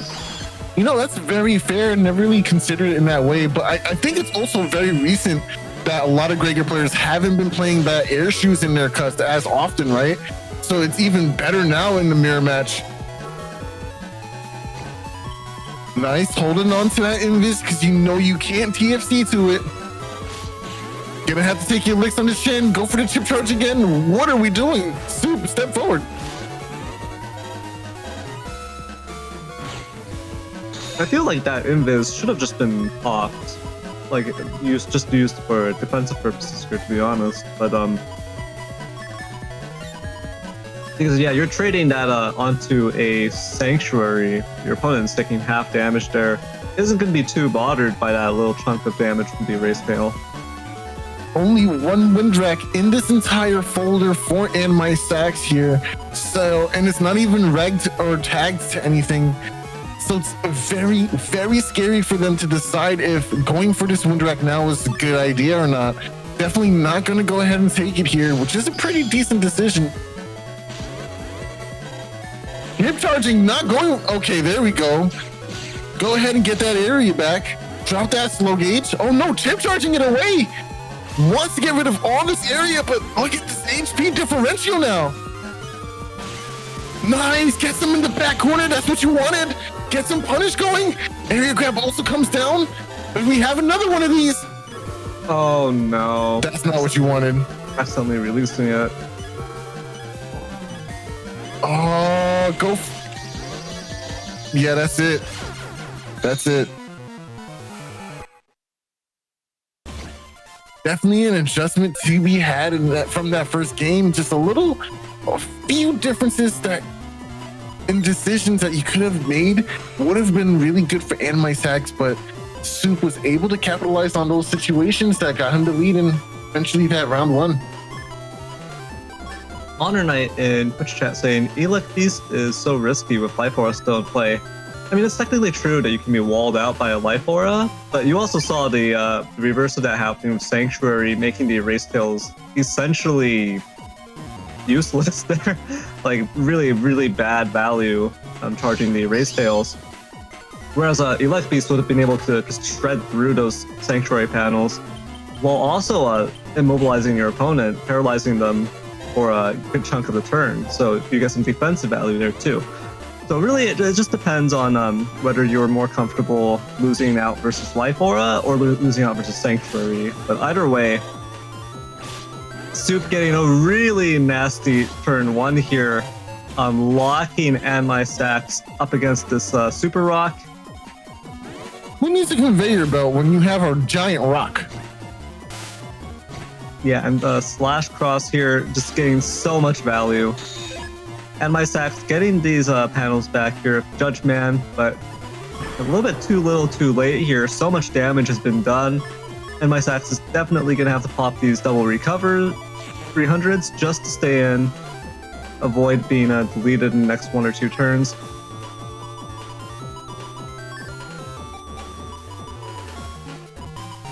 Yeah, Soup saw that opportunity and did not let it go.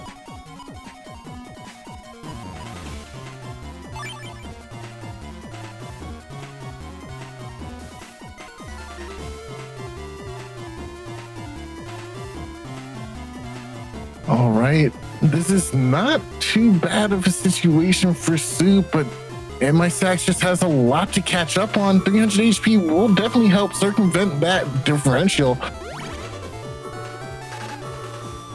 Okay, nice saving onto that trap here, but goes for another trap. Drop that area grab.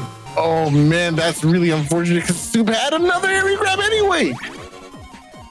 Drop it. Okay, now you're in a situation where you're playing 50-50s with SoulXCross and you're losing. Yeah, get back to your back. Oh, double the hits. We'll take those.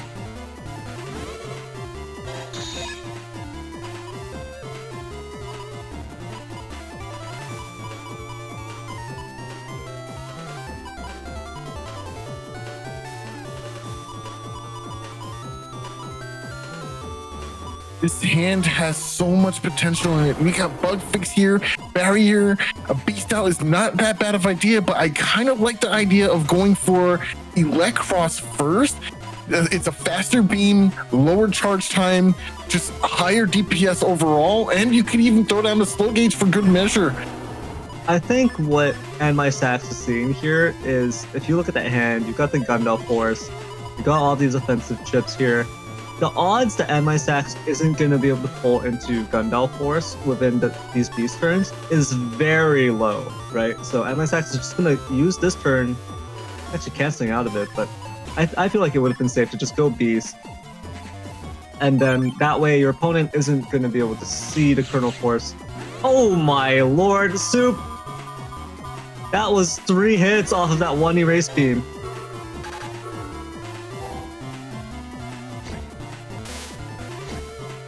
That was absolutely brutal. That Judge Man, though, is going to take a good chunk right off of this Barrier 200. Ooh, the Holy Panel being dealt with immediately there. Soup is now trading very badly into this, not able to reach the back here with SoulXCross. That's the double hit from the Tengu. That's a decent amount of damage. Now we're in the life lead. This is pretty good, but we're still behind in terms of the damage judge. But there it is, just as you predicted. Yeah, what did I tell you? Kernel Force coming up here with the Gundel Soul already in here. Now, the issue here is that your opponent is going to be able to predict this. So, AndMySax, or rather than predict, I mean read it, right? They see you going Beast here on this turn. They're going to be wary of that Kernel Force.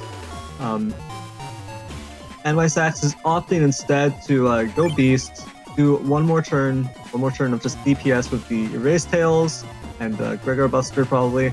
Get some utility out with these chips as well if they need it. And then on the next turn, Soup should be vulnerable to a Gundel Force. Oh! And just like that, a reverse. You thought you had the answer. No, it was I. I didn't note this earlier, but I think this top cut is actually 5 Gregors and 3 Falzars, so we're going to be seeing a lot of that. Oh, man. Wow. Yeah, you can't forget that you're not the only one who has access to the Gundel Force. Maybe waited a little bit too long in the end there, but it's hard to say, right? Soup coming out of nowhere of that Gundel Force just swings the whole thing around. And that was a good effort. Well played to both AndMySax and Soup. But fortunately for AndMySax, that does mean Soup will be advancing, whereas AndMySax will be sent down to the Win Harder bracket. All right, you know what? This is about to be a clean 2-0. Like, we might as well go to the next match already. You know what I'm saying? There's no way A for Average loses this game. Not hearing a response to that has me kind of shook. I'm not gonna lie. I don't know why you would say that, Soul. Why would you be so biased towards A4 Average? I have no idea. I don't see any reason for that here. Well, it's mostly because A4 Average is an upcoming player and has been playing super well right now. I know, don't get me wrong. I understand that Symes is a consistent player and he's very strong for sure. But A4 Average has been on a tear, making this top cut with a really powerful folder, running coded Machine Gun 3 and Magnum with that great cursor removal on top of, Kernel Force, which is a very powerful chip. A Wrecked Buster Up. There's everything packaged into this folder. It's quite powerful. I agree. There is a lot going for this folder from A4 Average. Hopefully it will be enough to offset the fact that they've chosen to run this really, really horrible chip. Honestly, looking at Twitch chat and seeing Nero 5XL saying, "But Soul, you've been commentators curse everyone recently. This is different. A for Average is about to win this match. It's just Symes unfortunately met the wrong opponent." We will see whether or not that is the case. Now, looking at Symes' folder here, you see it's 1900 HP Gambling Buster. See the Gundel Force, of course. This is a lot of Gregors, yeah. Recovery 300's in there. Flyfora, uninstall, Sanctuary. Does this have the usual suspects here? It actually doesn't. It doesn't have the holy panels that Symes typically runs in in their Gregor builds. So this one's a little bit different here. You're running Tomahawk Man as well. Elect Dragons, Magnums, Bubble Star 2, just a single copy. I mean, it looks pretty solid here. Double invis, double anti-damage. That might be a problem. Yeah, that might be a problem. Double invis versus an opponent who has rush does give the advantage to A4 average, actually, because you really want to get 3 invis if you're against someone who's against rush, or someone who's running rush, because it's losing 50% of that defensive value versus only 33%, right? And just like that, the cracks are appearing. I'm telling you, this is looking tough for Symes. Yeah, I don't know. We'll see how this one goes, but it being a Gundel Force mirror matchup, it can really swing either way. So, yep. All right, let's go ahead and get into this game now. Battle routine set. Battle routine set. Execute. Thank you. Okay, we're in. Alright, what was that? Huh? Thank you, Salad. All right, speaking of that turn wrecked Buster Up, it is in the hand, taking it into the final slot. Makes perfect sense because you want to start off with some aggression, then maybe end a turn on the Buster Up because you might not be going for charges right away. There goes the first area grab, just gonna trade up with Symes here. Erase Man, perfectly timed. Not gonna take a charge shot from Symes. Well done. Anti-Navi coming down as well, so not to get punished. Nice, gets 3 hits out of that too. Ooh, doesn't step forward. Ooh, that's a lot of damage. Oh, wow. What a big turn for Symes here, just throwing on tons of DPS. That ×2 Elect Dragon on that bubble with the plus 50 for 400. Woo.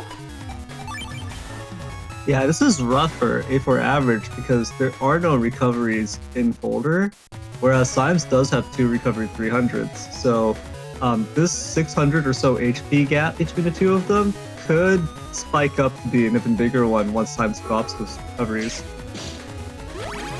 And there's one of them.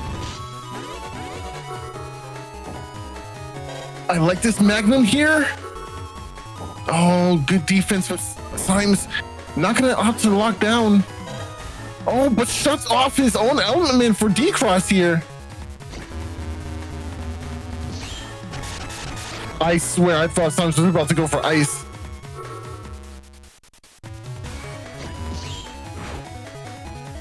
Hey, tons of defense up for Symes now. Oh Is my. that a turn 3 Colonel Force?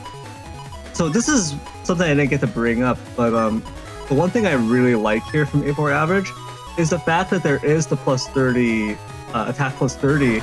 Yes. Is so good with Colonel Force. And I have to wonder, is Symes gonna expect? There's so many holes available right now. I think I like the idea of going for the beast out first, then going for some defenses, maybe protect the, I don't know, go for some beast charges, make your opponent think that you're not dropping your current. Oh, he just goes for it. Maybe he thinks by the time this runs out, it will be all over. Okay, this is also a mix. There's no way Symes will know this is coming, right? Babysit this hole right here so you don't get pushed back. Nice, nice. Good anti-damage here. Will deny an area grab attempt. oh, this is not huge Symes. There's no way this will do enough damage to clear it. He gets the step back too because of the moment reprieve from that broken panel. Oh, that's so good for Symes here. That Sanctuary was what he needed. But hey, we do have a follow-up Giga in the form of base and some ways to deal with the panel still in the form of Magnum and Element Man, respectively. So, Wait, what Giga? What are you talking about? base, it's right there in his hand. I don't see. What are you talking about? That's a giga chip. Base is a giga chip. Did you not know that? I am pretty sure that's just the normal. Bro, patch notes came out yesterday. What are you talking about, bro? I'm pretty sure base is not a giga chip. That would be crazy. Who would choose to run base? What? It's a giga chip now. They buffed it, bro. If it were a giga, that would it would just never see any play, right? I don't know what you. That's hot enough. Not okay. But A4. There's actually the potential here because that machine gun 3 is in code. There's the potential to actually do enough damage on this turn. This is so dangerous for both players right now. This Magnum is going to be pretty interesting. Gonna get rid of those sanctuary panels, puts them in the 640 range. They need to get to 420 for Gase to be a guaranteed KO here. 1 HP and a dream goes for the TFC in this here. That's actually a pretty decent choice.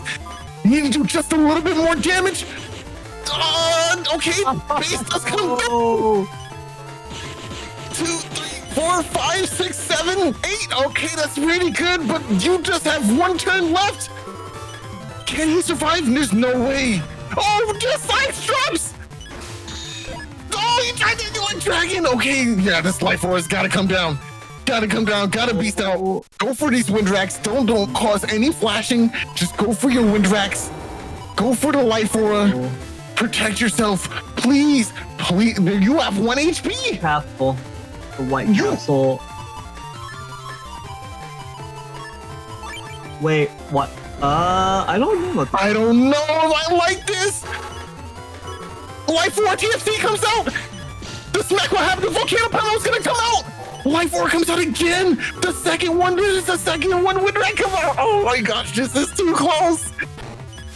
Nice. Go for the beast charge. Oh, he does it. He dodged. That's insane. I cannot believe he dodged it. Okay. Yo, this is intense. Grab and then punish with Judge during the pushback. This is it. Yo, come on. 8 for average. You can do it. No bias. Don't choke. Okay, grab events does come down. Element SP is the excellent chip to have in the situation to clear. But he can't walk forward. Oh, the Buster! The Buster catches him before flashing starts, and he gets it to round 2 with a win. Oh man, I know Symes is kicking himself for that one. That was a really, really tough scramble in the end there. Oh wow, finding the KO there from the big push. So what ended up happening is the big push activated from the grab revenge. So the flashing hasn't started it. And then he was able to sneak in and get the Buster gun. Way to play towards your win cons. Always bring a shirt. Always bring a shirt. We didn't win if we didn't have undershirt. Oh, this is gonna be an area grab as well. That's gonna be nice movement here. Guaranteed the area grab here too. Spellman in hand. That's some juicy damage. 100. The time is not over yet too. This is a slow turn. Oh, just gonna take 50 for that. All that HP reduced by approximately 500 here. Oh, actually, no, it was 600 points of damage in that first turn. That's really good.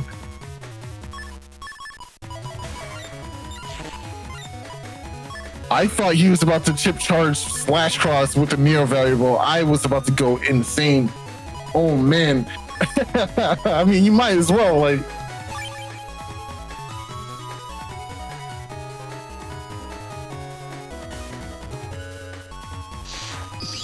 Okay, both players going into your race cross here. Both players running this Magnum into each other. We operate on the same brain cell. It's okay. Oh. Both players just reading each other right now like a book, but I think Symes got the better end of that trade. Gets in the timing for another charge. Oh, gets one hit. Almost got the cross up there, but didn't get that conversion. Now it's a tire shot trade-off. Oh, double hits to convert Element Man. That might be worth it depending on what you're following up with. No buster shots because you're not pleasy. Oh, he got one. Okay, he got one. We give him the one. And he was able to sneak into Elect Dragon at the end there too. I really like that decision from Symes here. You know what? I'll take the second damage if I can guarantee a lockdown with Element Man. That was pretty intense.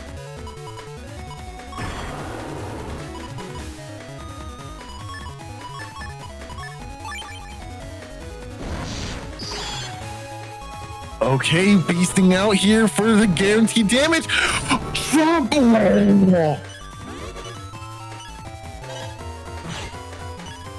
This Colonel Force does nothing. Oh, wow. Buster click into Magnum finish. Hilarious. Yeah, you're not player zero. Just go for the Magnum. You just go for the only player zero hits that every time, bro. Like I appreciate that. On the first one, he would have caught that immediately, bro. He's even like, oh, look, it looks like my Buster didn't gem that time. Okay, it looks like we're gonna go to game 2. Game 3. This is still anybody's game here. Symes is looking really good right now. 1300 HP. A for average trying to make a statement, Yeah. It's not often you see 1300 or lower HP pulls in top 8 of a tournament. Oh, I like this. You can't go to your center roll. Only I can. Except I'm gonna break them both right now. JK.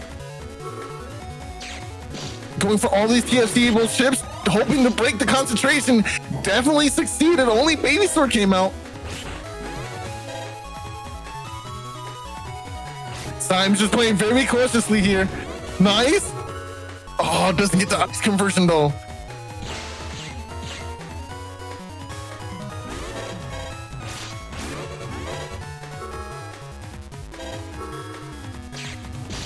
Great defensive movement, keeping onto that area, recognizing, hey, there might be an area grab behind that grab event. But this is not a situation you really want to be in, especially when you know your opponent does have 2 Windrax still in the back of their folder somewhere. That Life Aura is not going to be the safest thing to throw down now. The best you can do is trade charge shots. Yeah, but we can see how this is turning out for A4 average right now. Symes is definitely getting the better end of this exchange for this game. The previous games, I think A4 average was coming out ahead a little bit, so Symes has to be pretty happy with this situation. Now they're going to take a step back, fall back onto the like cross charge shots, but Life Aura will burn through this one turn at least. I gotta say, I like the idea of Symes throwing away the... Oh no, there's Elect Dragon in hand. Yo!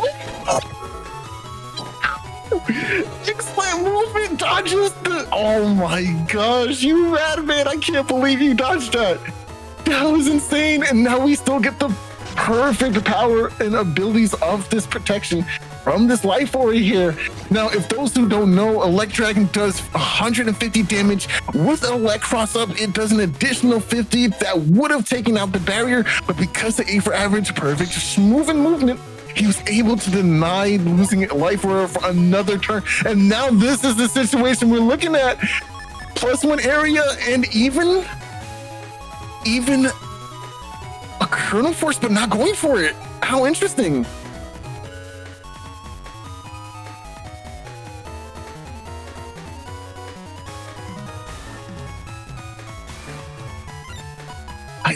I don't know if you really want to change here. +1 area is really good for Slash. Okay, he's giving it up. Life Aura comes down. Element SP, that's gonna clear this Life Aura.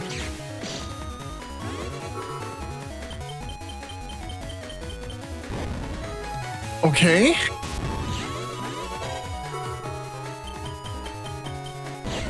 Nice. Okay, gets the full lockdown. That anti-damage will connect. All right. Nice.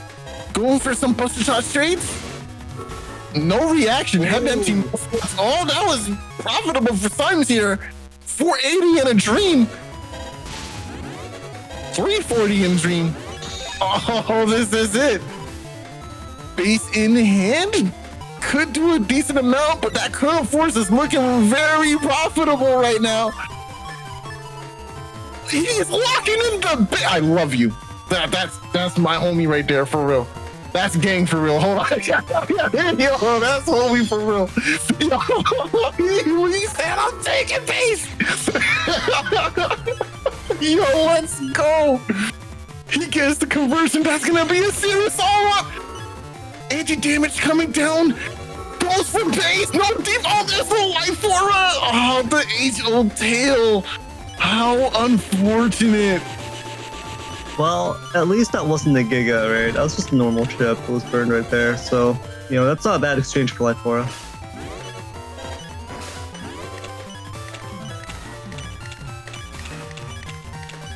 These Buster Jam procs are not coming out for Symes. A4 average has to be splitting there. He made it our whole time. 200 on the body. We're never punished. We can't all be player zero. Yo. We can't all be player zero. Player zero, all of those shots would have been Buster Jam procs, and then if we're average would have lost within like 2 seconds of trying to stay alive that turn, it would have just been deleted by Buster Jam procs. Okay, I see the current force. I see the ideas, baby. But where's the wind drag? Well, where's our damage to this barrier? We only have... Oh, we did it! He's gonna get clipped. Step forward. Hold forward, brother. Hold forward. Ah, that's it. That's it. Oh, man. Oh, man, that was so close. That was an uninstall win rack. Disrespectful. Disrespectful. Disrespectful. I'll play the A4 average and Symes. I mean, that was fairly evenly matched. They both had Gundal Force and no other Gigas, of course. And unfortunately, A4 average did opt to bring base. And that is simply, I think that was the big difference here. It's just the fact that A4 average had base weighing him down.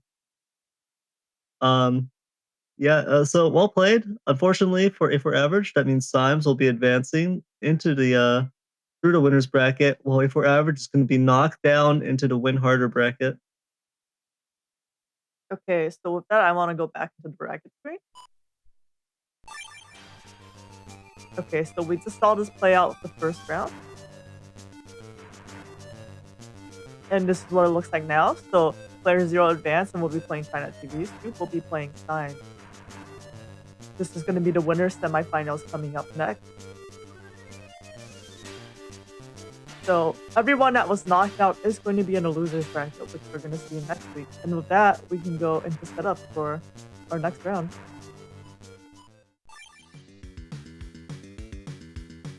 Mistakes aren't even in her vocabulary. Okay, we're in setups for player 0 for ChinaTV.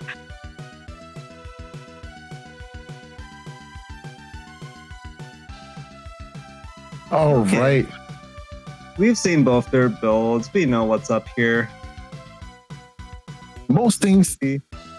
Sorry, go ahead, Soul. Most important things to look out for in this matchup are going to be if player 0. Let me rephrase that. When player 0 finds their bug fixed in the first turn, and of course, if ChinaTV is going to be able to get those conversions on those E-code strategies, it's going to be a very close one for sure. Yeah, I mean, I think what this is really going to boil down to is how ChinaTV reacts mentally and emotionally to when player 0 does a life aura bug fix turn 1 into a full cust, into meteor knuckle neo variable turn 2, into erase man Muramasa on turn 3. I think the Muramasa will just be for show because it'll be a 0 damage Muramasa, but it'll probably like it's just gonna be, you know, just a style on ChinaTV. So when that happens, the most important thing to take into consideration is gonna be ChinaTV's mental state. If player 0 manages to break ChinaTV's mental and emotional state at that point, then this will be a quick set, quick and painless, which is, in my opinion, better for ChinaTV. Now, if Player Zero gives false hope to ChinaTV and lets him take a bit of HP off of him, lets him take a round off of him, that's not going to be good for ChinaTV. That's going to be very, very bad because that's going to make the defeat that he suffers when Player Zero actually activates. That's going to make that defeat feel so much worse. I don't think ChinaTV will be able to recover. So that's the real question here, is whether or not Player Zero is going to destroy ChinaTV to the point that he's not going to be able to play the rest of his sets out, or whether or not he makes this quick and painless, and then ChinaTV may have some hope of being able to make it through the win harder bracket and in order to get eliminated by Player Zero again.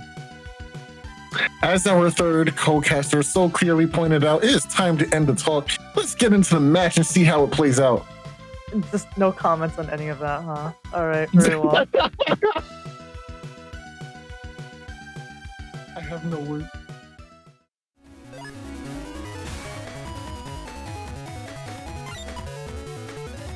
And just as I said earlier, it is a matter of when, not if. Turn 1 bug fix in hand. Here we go. Oh, what did I say? Oh my lord! Just like that, bug fix. It's literally the first add slot, so it didn't get shuffled at all. I mean, add Lifeaura. Turn. It was shuffled. No, he doesn't stack.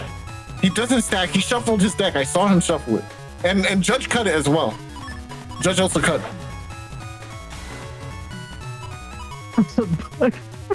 And Lifeaura, turn 1 with anti-sword on a cracked field. If Player Zero can get a back B into the get-in, it's pretty much just over. Like, it's just going to be a Tengu Lock turn 1 with Lifeaura bug fix. I mean, even if there is no, if the get-in doesn't actually get anything, that's still just a full turn of Buster Jam procs. So, oh. Actually, no, this doesn't matter. It's right.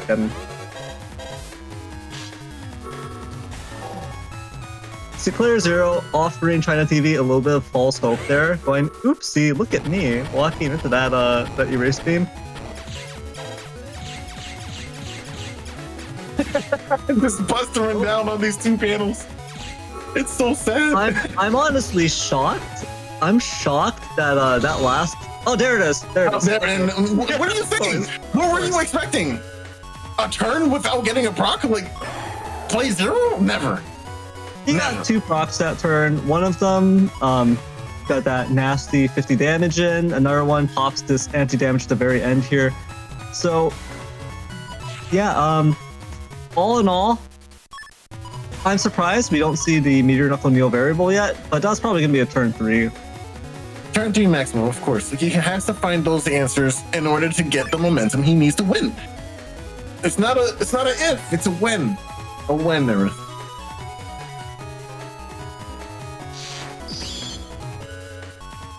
All right, going into, oh, nice, the panel return tech and dodging that anti-damage too. Oh, wow. Anti-sword. ChinaTV is playing out of his mind, avoiding so much of this, playing so well against Player Zero. That is going to make this so much more painful when Player Zero rocks all his hope, all of his... No, ChinaTV can do this. We're going to see an upset for sure. ChinaTV locking down tons of damage, just pushing advantage every opportunity he can, avoiding those anti-sword damages, being able to set up a panel return, now going for the base down and an area crab before the turn ends. It's looking really good right now for our friend ChinaTV.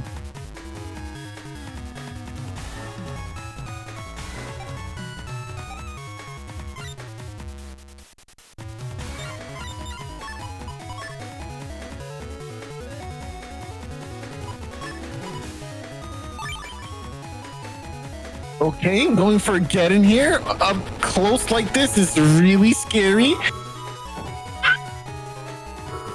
Yeah, me too. Oh.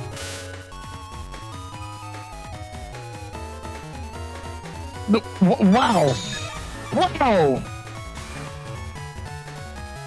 Did that hit? That didn't hit, right? He's not flashing anymore. It didn't hit, but That didn't hit. there's a few frames where it could still hit if the invis wears out, so.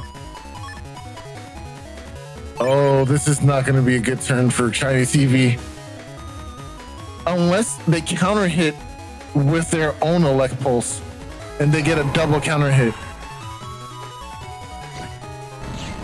Wait, okay, no, just gonna take it. Just gonna take it all. Okay.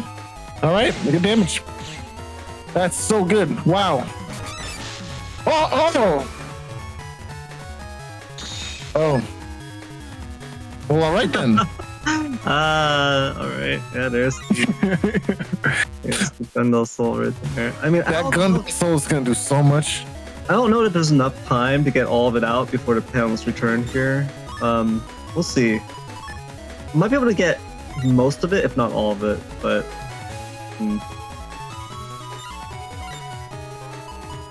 I think the panels are going to return to normal very shortly too, so there might not be a lot of time in the sun, but we're definitely going to get a tan at least.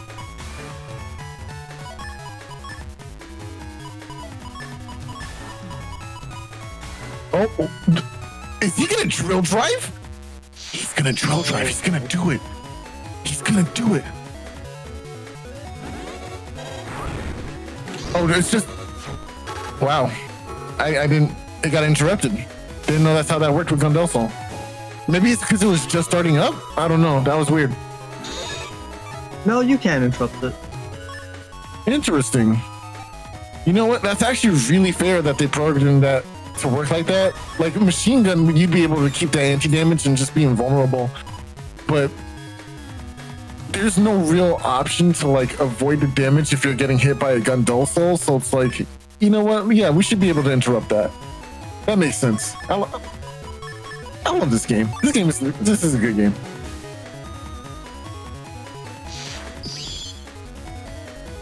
All right, nice, good combo. And watch as all of your dreams are taken away. No, there's still time. 700 HP is not even that much. Doesn't want to keep flashing. When to break those panels? What's coming up? I don't know, but I think we can make something happen here. There's multiple TFCs in PZ's hand here, so it's gonna be pretty rough for ChinaTV to get through. So at this point, ChinaTV is probably looking at their own Giga. They're looking at their kernel force and being like, okay, if I can land this, then you're going to see PlayerZero go into Tomahawk. Then you're going to see PlayerZero destroy all the panels with Meteor Knuckle, and it's just going to be over. So, all right. That buys a little bit of time there to invis. Buys a little bit of time. Oh yeah, no. PlayerZero was just like, show me what you got. Show me your kernel force. I know it's there. And off to set up. Before the first soldier even takes the shot, PlayerZero shows he's the faster draw, and yeah, there it is. No, the soldier was safe in no man's land, and then he stuck his head above the line and got punished. That's what happened. No, the soldier was fine. The soldier was fine. The soldier was about to peek his head over there, out of the trench, and provide some covering fire. Yeah. And then he just saw his captain get vaporized behind him. And then he probably went back down. He's just like, all right, I'll be in. Hey, okay. Oh.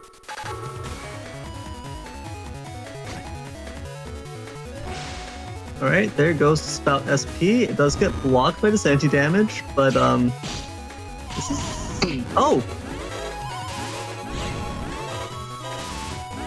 that was a great exchange there from ChinaTV, getting some great value out of those chips, managing to avoid quite a bit of what PlayerZero was up to that turn. Unfortunately, it doesn't matter. Here you see PlayerZero has pulled Life Aura. It's going to be a quick turn here to just get what PlayerZero wants. Life Aura full cust, and PlayerZero will be able to probe out what ChinaTV is up to here. There goes the Beast, and here one full turn of Beast out is about to disappear. into the abyss.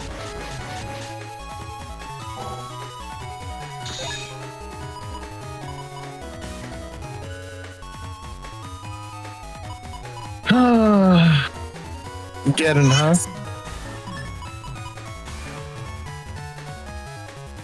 And now you see, will player zero even bother? Oh, yeah, player zero does actually toss all of these chips. Looking to see what they can boy. get here. No bug fix as of yet, so player zero actually experiencing a little bit of bad luck. And by bad luck, I mean instead of being able to bug fix, player zero is just gonna like have ChinaTV's HP here. Erasement's gonna lock down ChinaTV, gonna hold those movements just a second more.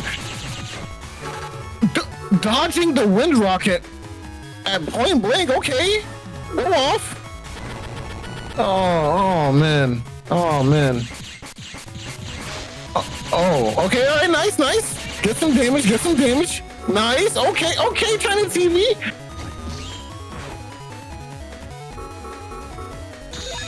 Player zero providing a little bit of a false hope here, letting ChinaTV think this isn't that bad. This is an okay exchange. This is winnable. And then, but you know, you're stuck in a corner. You have no movement available to you, and it's player zero. So thinking that he won't be able to capitalize on it, big mistake. Yeah, this might just be a drill drive into oblivion angle. I could also see the Tengu breath just vaporizing ChinaTV on this turn. We'll see what player zero opts to do here. I mean, you have those two elect pulses and a bug fix and even a chip chargeable chip, you know, like this is looking really good for a ground cross turn. I don't think. Oh, this changes everything. Player zero is gonna have to think twice about this. Safety. Of course, player zero is gonna make sure that no, none of these chips get beast charged here. No erase out. Oh. Beast one. No, he did not. No, he did not. Nor did he not just counter the man in his own super. He countered the man in his own super and escaped damage.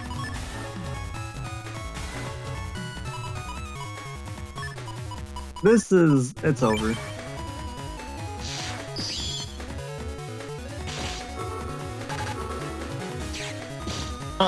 I don't know how to feel about that, player zero.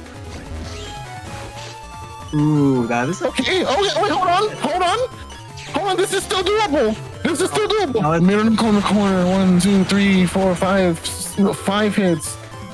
Okay, no, wait. Why did we miss? Why did we miss? Oh, he missed. It's never gonna connect. Oh. Yeah. No, it's not. We can do this. We are ChinaTV. Yo, that race kind of hit. Yeah. No. That race man was gonna whiff. I think he was already on the bottom row. It looked weird, but he was already on the bottom. Yeah, that was so close though. ChinaTV did position that erase man and actually line it up. That would have been, you have been able to make the beast bleed, but instead. No. ChinaTV still has this 43 HP is not that much. He has 130. We can make this work right now. It's not like PC can just return to punish and then paralyze him and then hit him with like anything. Or get him.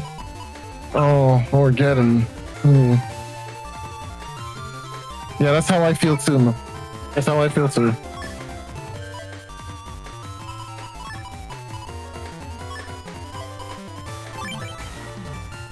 This is it. The penultimate turn of the match. Makes its mark. Nowhere else to go. Here he comes.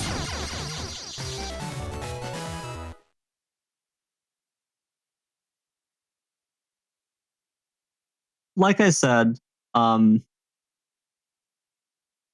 was and that wasn't playerzero did not show mercy there. All Did around not me are grant ChinaTV a quick and painless death. worn out places, worn out faces. All around me are familiar faces. Disgusting. Dishonorable get on user. Disgusting. See, he agreed. Honestly, so like I came back for a few games, like I think like last Sunday before stream, and I was like, "Yo, playerzero, let's play some matches, dude. Let's have some fun, right?" And 6 games in a row, he proceeds to get and cheese me to death, bro. 6 games in a row, he bodies me with getting, bro. I'm sitting here like, dang, man, like you're making me want to play air shoes again. Like, this is horrible. This is actually a bad time. Getting is just so good. It's just so good, dude. Okay, so with that, our next match is going to be Soup versus Symes. Let's get into the sub threat. All right. Now, this is an interesting build here. This is going to be an interesting match. Gregor versus Gregor, another slugfest. And I do want to point out to the naysayers in the crowd that always think that somehow Falzar is a better version than Gregor. And it's like, no, it's not, because we have 5 of them guys in top 8 and only 3 birds, man. Only 3 birds made it today too, bro. Like, it's really tough. I mean, Gregor players, they need to optimize how they play Gregor. I feel like a lot of people will play Gregor and not really know what they're doing exactly. You have to really be paying attention to the turns you use your crosses, the turns you use your grabs, etc., etc. You have to play better, right? You can't just throw things away or throw resources away and then think, oh, Gregor is terrible, right? But this is a perfect showcase stream for why Gregor is just so indomitable when it comes to net battling. These are 2 players who are very seasoned in this game, excellent play, understand the whole strategy and win con of slash cross and erase cross as a base. And we're going to see how it goes out into this match. We've seen them already later beforehand. And now, is there anything that speaks to you, Neryth, that you want to bring to the table in terms of these builds? No, I mean, they're both 1900 HP builds. They're actually identical Navi custs. Well, of course, you can see that the configuration is slightly different there, but yeah, they're just rotated essentially. They're just flipped. But yeah, it's gonna be an interesting match here between the 2 of them, both running recovery 300s, which is very similar builds. So it's going to come down to those fundamentals. It's going to come down to that dumbbell force turn, and we'll see how it pans out for Soup and Symes. Battle routine set. Execute.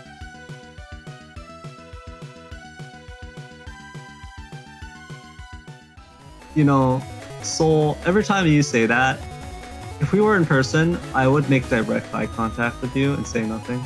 I would smile.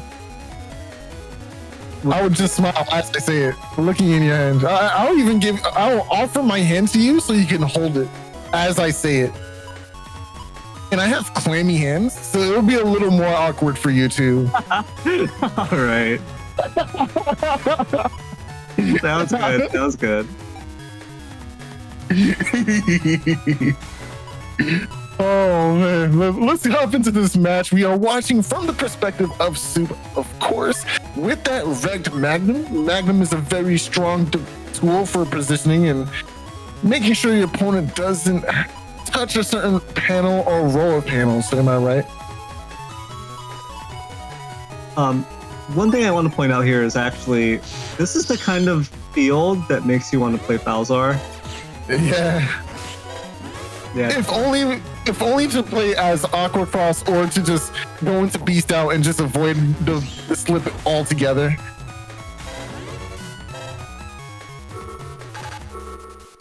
Both players not really managing to connect with each other here. This is also why you kind of don't like Warp Step in Gregor builds, because all your charge shots are either line nukes or require you to touch the center panel for consistency. And if you can't do that, then you're not getting damage out. So those are for those who at home are trying to get into playing Greatguard. Make sure your Navicuss doesn't have any bugged undershirts or super armors or of the such, because you will have the warp step and you just won't connect any damage, as we just saw.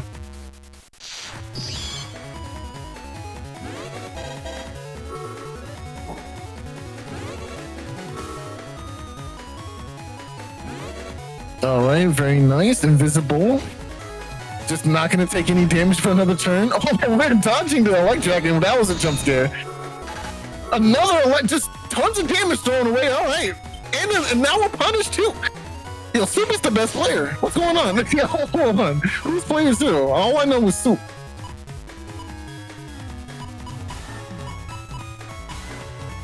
Well, Soul, unfortunately, skill only plays into one part of this game. And, for player 0, he's got a, you know, he's got everything. He's got everything on his side. Neryth, are you looking what I? Are you seeing what I see with the eyes of mine? No, what? I don't see anything. What are you talking about? Neryth? What? Huh? What? Neryth? What am I? Look at this position. Wait, what? Look at this field. Well, I see those area grabs are really good here. Oh no! Yeah, and then he's a slow gauge and recovery 300. Perfect turn for Soup right here. But okay, there we go. Here we go. This is a great move from Soup here. Okay, gonna get some of this area back and a little bit of pressure on Symes here. Symes is not going to be able to do anything with this this slash cross. Throwing away 300 HP to do 220 damage, or is it 210? That's a good trade. You know what? I'll take that. Another area grab? What's this luck? This is the antithesis of player 0. This is player 1. What is that? It's Element Man. If you can connect with that, that would just be... Yeah, I don't know about this. Oh man, actually, hold on. That's actually really clever. Nero 5XL says Soup's buying W's at the Soup store because he's Alphabet Soup. That's cute. That's cute. That's actually kind of cute. All right, Stationary coming down here. That's gonna be really, really good for Symes to just not take anywhere near as much damage. However, I raise you a man of the elemental variety that can throw out some sticks and make some grass.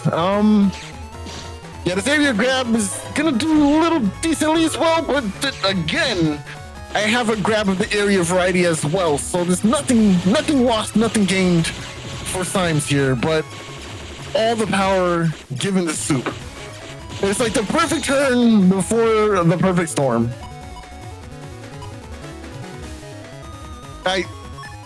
What else do you wait for? This is it.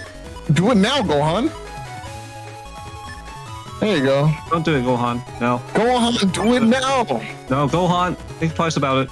Gohan thinks so. Oh, okay.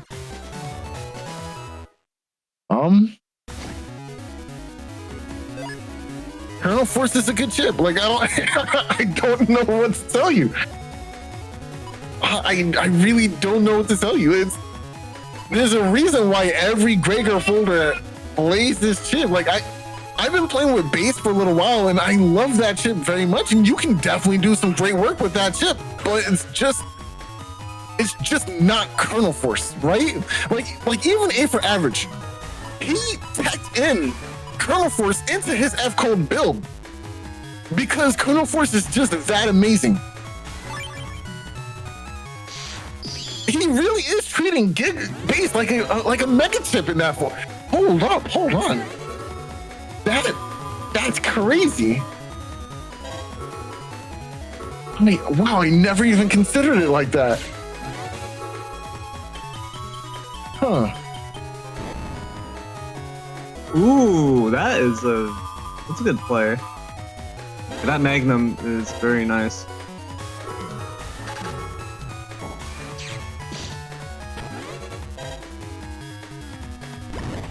Now, unfortunately, Symes doesn't have any other options here. He's gonna have to take this slash cross beating 2 charge shots there. Not the end of the world, just a bit of damage.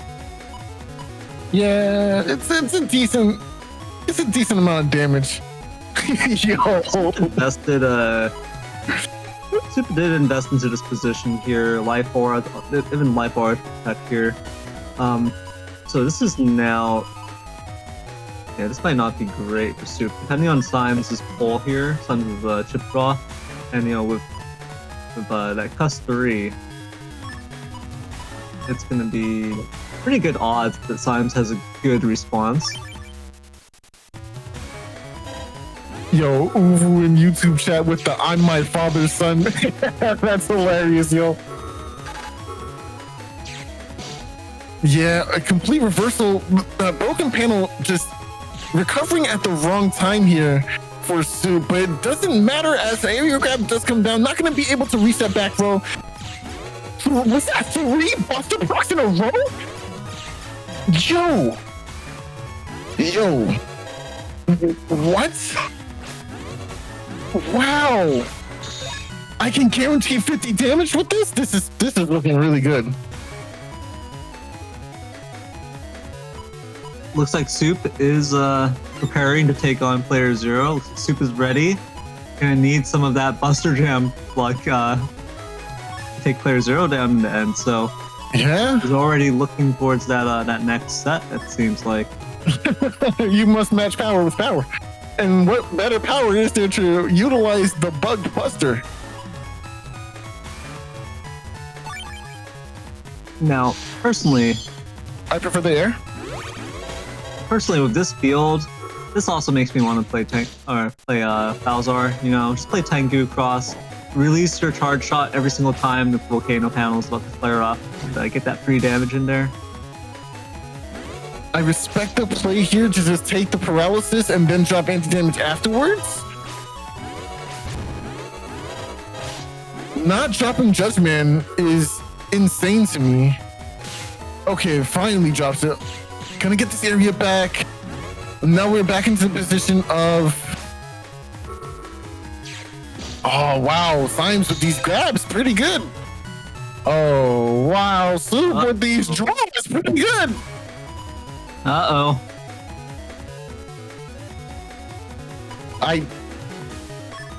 It's not that easy. It's not that easy. Yeah, bringing AndMySax here is a good choice. Bring another grab. Oh, don't bring the grab. Like, you don't need it. You've already got area control in terms of like, oh,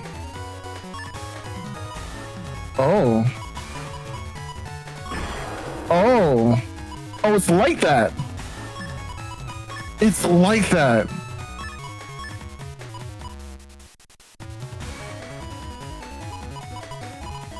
This could go really, really horribly. If Symes just happens to have a Navi chip, wow. Oh. Wow. Oh. He's the best player. Rest in peace. He's the best player. Into the revenge? Into an area grab? He's winning. Oh! Okay, well...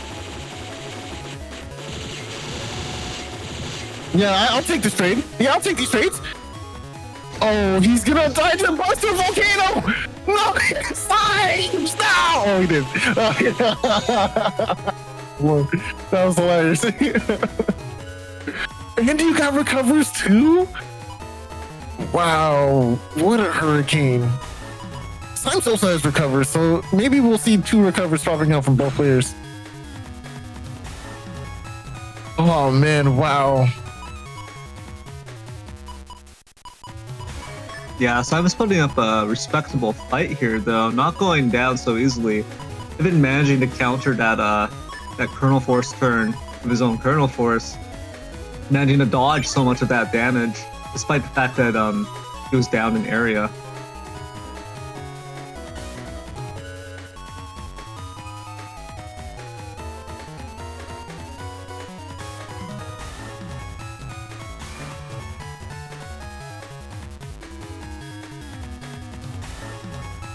I don't know. This is looking really tough.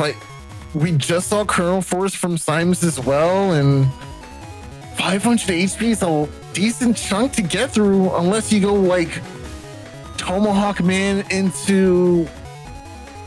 I got nothing. 300 HP recovery, just chip charging. Yeah, that's really it.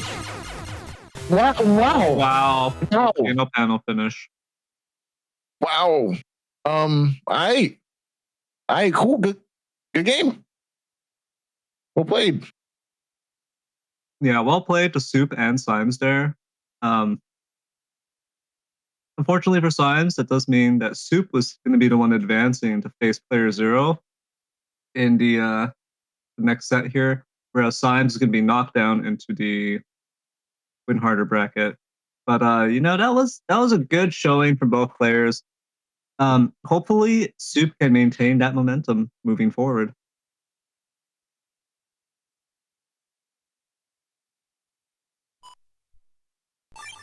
Okay, so with that last match, that was the conclusion of the winners semifinals, which means we are now here at the winners finals. It is playerzero versus Soup. This is a previous grand finals matchup we've seen before, with Soup taking it. However, in the last year or so, playerzero has been terrorizing us all at the throne. So we will see who takes it now in the grand finals. I mean, the winners finals. Sorry. Anything our casters want to say before we go into setup?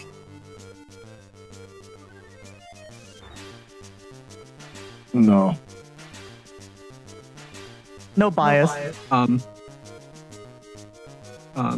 So this is honestly a toss-up. Okay. Cheater versus cheater. Cheater versus cheater. We'll see if we'll see who can out-cheat the other one and come out on top here. I'm disgusted. Truly. With that, let's go into the setup. This truly is a match of lesser evils. On one hand, we have the man that knows how to count the cards. On the other hand, we have the man that makes the cards mid-match. I don't. Who do we vote for? Like, what? So I would argue that you're completely wrong, Soul. This is not a match of lesser evils. This is a match of greater evils. Oh, I understand. Yeah, so we have the Eldritch deity, the Eldritch cosmic deity, playerzero, the Dark One, who intends on snuffing out all light in the universe, our sun. Okay. And then we have Soup. And then we have Soup. It's crazy. So really, that's how it is. And no. We'll see who comes out on top here. It's anyone's game. And then we have Soup. It's anyone's game. Oh my god. Oh. Honestly, unpredictable. You know, when it's like when two forces of nature clash, you don't know what's going to happen. It's really unpredictable. So that's how we have to view this. We are the birds caught in this hurricane, caught in this tornado. We've been swept up in it, and at the same time, an earthquake is happening, and also a volcano is erupting in the background. So there's some sort of the big one is hitting at the same time. The biggest hurricane of all time is passing through the area. So that's basically what's happening here. If player 0 loses, I'm laughing at him. Battle routine set. Okay, let's go.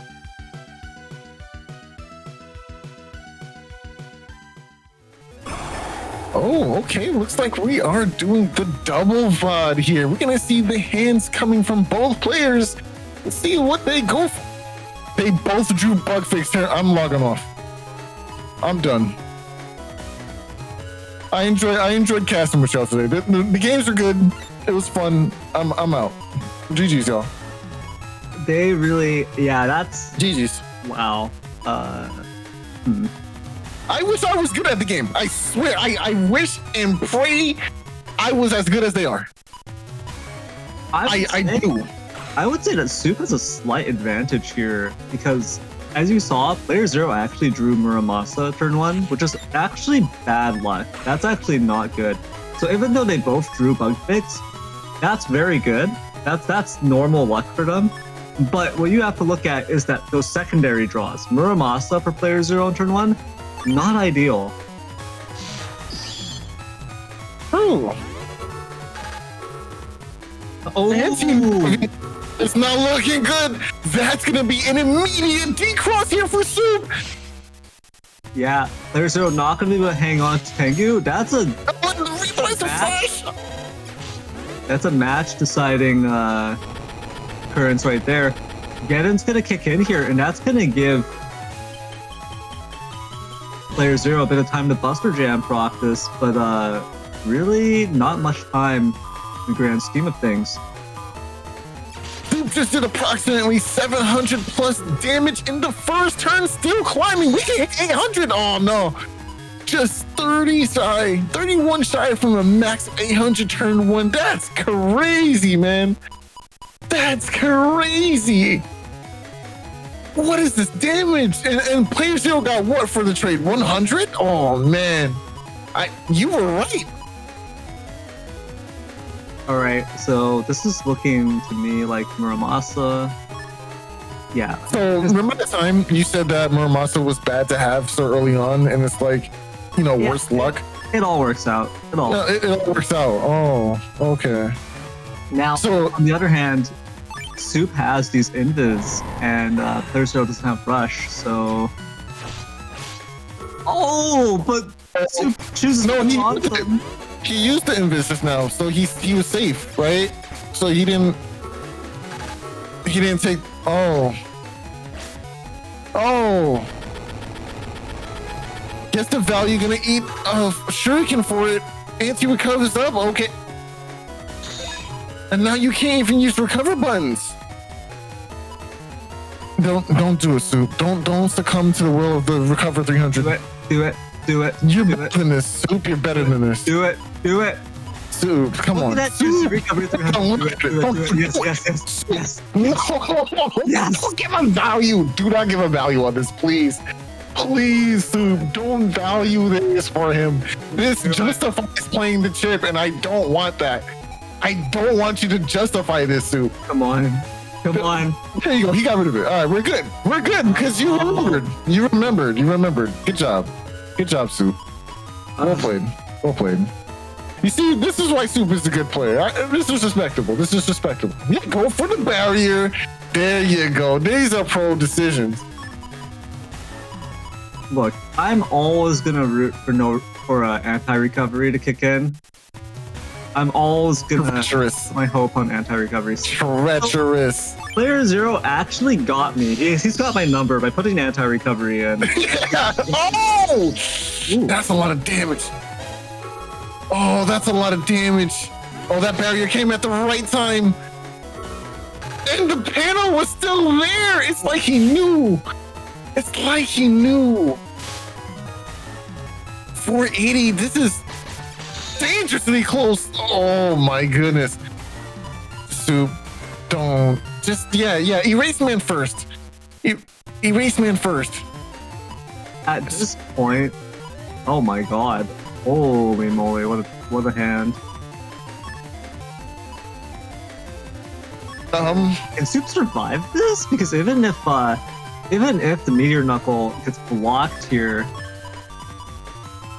Alright. Yeah, there's some hope. There's some hope left. Oh, that's a lot of damage. Oh, very nice. That's one way to catch back up into the game. Oh, that's not good. Oh, that's aggressive. Oh, that's really aggressive. Oh, that's a lot of life. Oh, okay, GG. Got through. That was 5 minutes. That was 5 minutes, and playerzero was losing in the beginning. Look at this. Look at his hand. Look at the playerzero's hands. Look at. I'm upset with both of you. Hilarious. It's hilarious because you look at Soup and you're like, hey, that's a good hand. And then you look at playerzero and you're like, wait a second. No, that's a good hand. That's what a good hand looks like. These are definitely hands of all time, for sure. You look at Soup and like, wow, this guy's got good luck. And you look at playerzero, you're like, oh no, never mind. This guy owns the game. Like the entire game is just his. He decides everything. He is the house. I don't understand how we keep letting playerzero get away with these atrocities. We see what he's doing. We see it. He can't hide it. He draws a turn one every game. He regged it. He regged it. It's regged. It's bug fixed regged. He has more memory than every other player. There's hacks. Somewhere. Turn one Magnum that will get the D-Cross, but having that very handy invis is going to allow playerzero to defend Dustcross for a little while longer, but Life Forward going up will protect from this T-Cross as well as this anti-sword. Will be a bit of a surprise for later.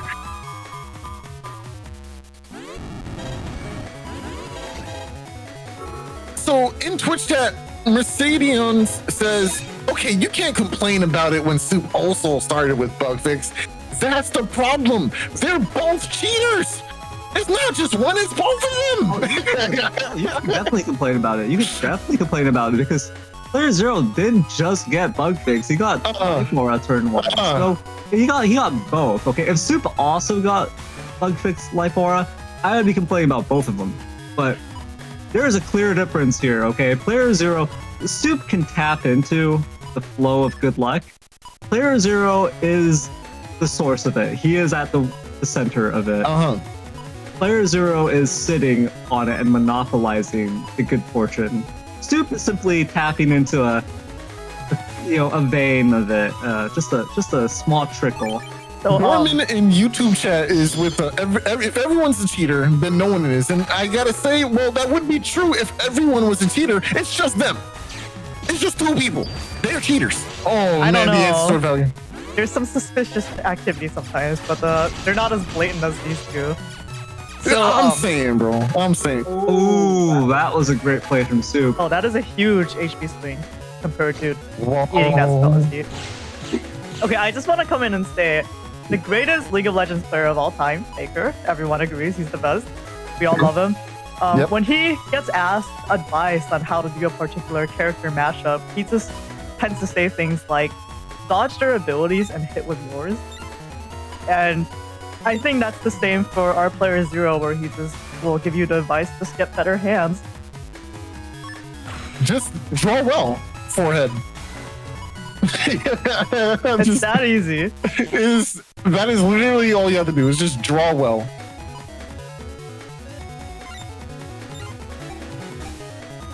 I'm shaking my head. I'm shaking my head. Okay. Okay. All right. All right. All right. I think we're good, bro. Oh, man. You know what? Neryth, maybe it's us. Maybe we just have skill issue, bro. Maybe that's what it is. Maybe we have to just get better, bro. Like, somehow. Some way. I don't know. I don't know about that, Soul.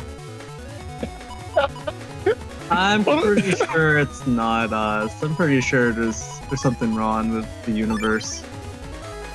It's not us. It can't be us. It's never our fault. Never.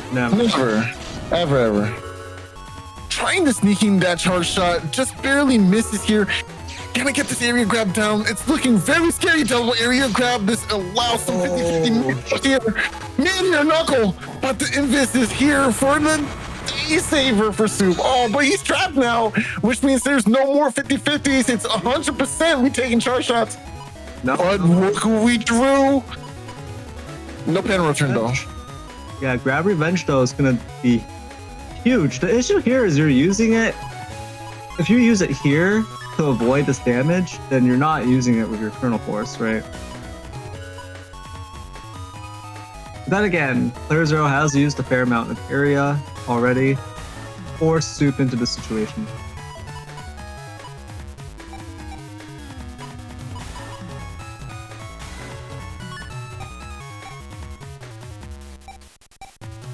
So this is very awkward. Soup is gonna go. Yeah, this is gonna be. Oh wow.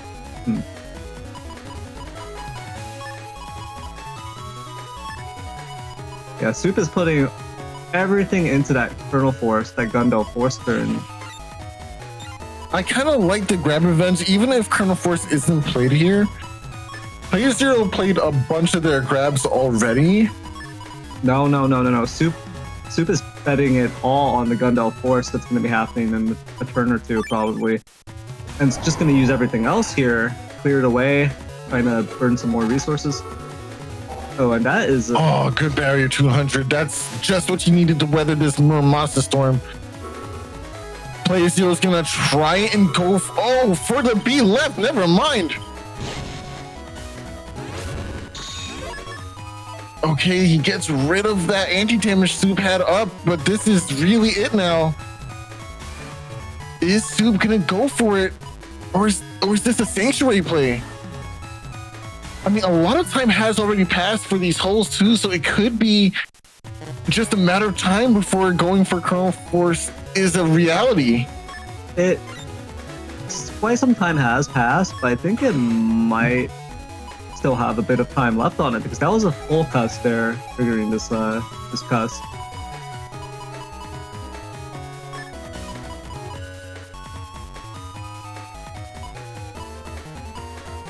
playerzero opting to go into Tomahawk Beast, probably gonna step back, doesn't like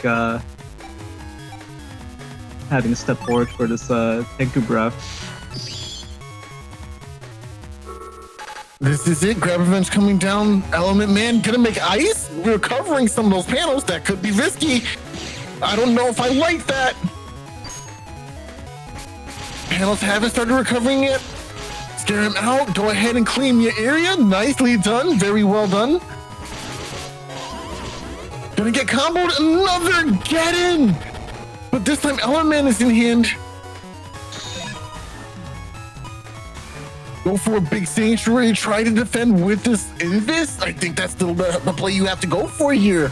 We saw 2 elect pulses from playerzero just now, so it's not likely that a third one would appear, but we definitely see it in his hand. Oh, I don't know. This is a really tough call. Maybe just going for the sanctuary is enough. playerzero is definitely planning for an invisible play right now by queuing up that elect pulse too, so it's all on Soup here to make the right call. Starting off with this Invis is interesting because you don't take the damage from the elect dragon, but you could get crossed up by that elect pulse into even further damage. But that's what the sanctuary is for, right? You can buy some time, maybe potentially dodge a couple of things. Okay, invisible after elect dragon, and it's gonna get canceled immediately. But here comes the sanctuary. Still a decent amount of HP here for Soup with 1,000. Excellent patience. Excellent patience. Not just rushing to drop the chip. And now we can punish with the area grab before playerzero steps up. Reclaim this area for ourselves. Not enough time in the clock to get through that anti-damage, but we are into the next turn where we can see a possible erase man into kernel force. Not going for Tomahawk in this situation is a very, very interesting choice. I'm not sure. Yeah, playerzero has actually run out of steam here. There's just, having already used... Oh, fuck, that's right. Most of playerzero's resources gone. And Soup still has that Gundel force waiting in the wings. So Soup has played it patiently, just weathered the storm, played very well defensively, used everything to try to drag playerzerow's resources out of him, and it's worked. playerzero has actually oh wait, this Element Man SP could actually be a game changer here. Oh yeah, this might be.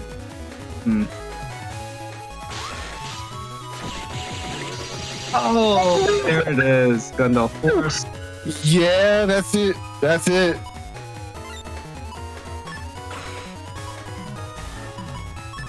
And Soup has to know this is obviously Beast over here. So just gonna lock in that defense.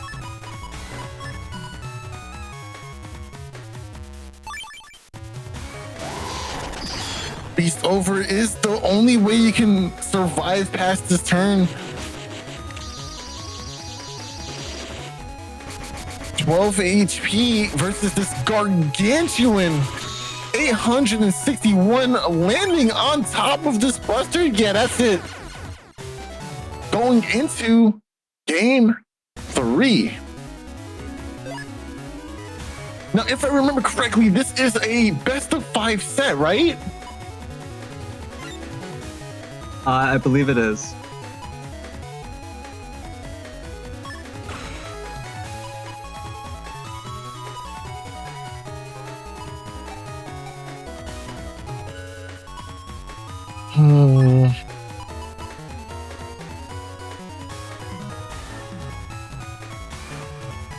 Can playerzero get the 3-0?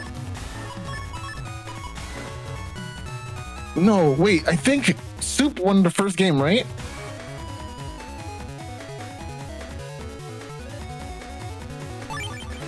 No, isn't it 1-1 right now? Oh, it is 1-1. Okay. All right, I was confused.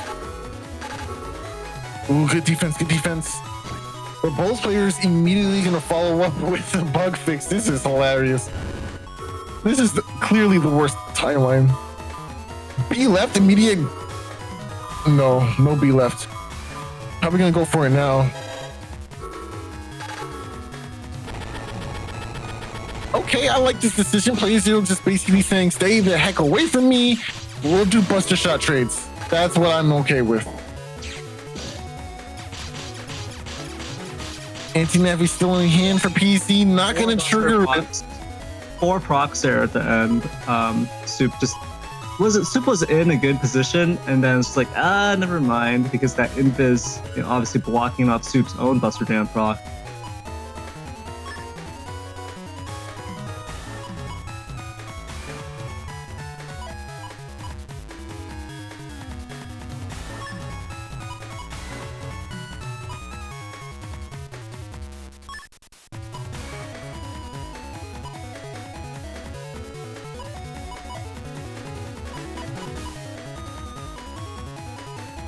Honor in Twitch chat says, for people unaware, the cheating allegations are a joke. I mean, yes, but it's the kind of joke you make because it hurts so much.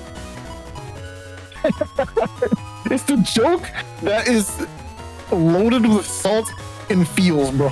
The joke is on us. The joke is on us. We are the joke.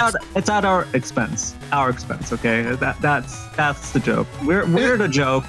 We're the joke. The meme of us putting the clown makeup on and slowly dropping the orange wig over our heads. Oh, man. Oh, nice. But that is mitigated by those sanctuary panels. Very well done from... Hold on. That Ganon. Ganon is going to be so good right now. I mean, Soup is probably like, okay, this is a good position. Full area control. Playerzero's locked to the back. That could be not. Getting drill drive right now is gonna go insane. There's one invis in hand that could protect them from getting drill drive, but it's only if they know. Okay, huge here. If he locks it, is he gonna lock it in though?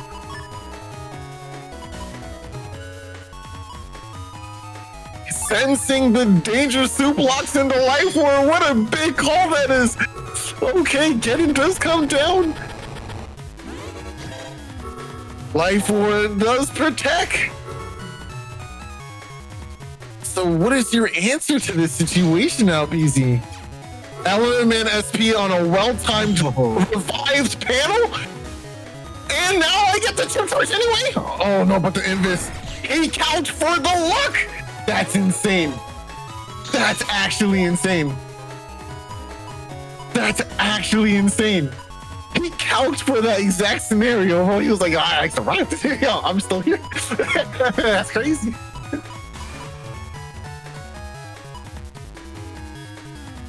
Here, playerzero in the background. Oh, man. Thought I had him. Craziness, yo. What a game.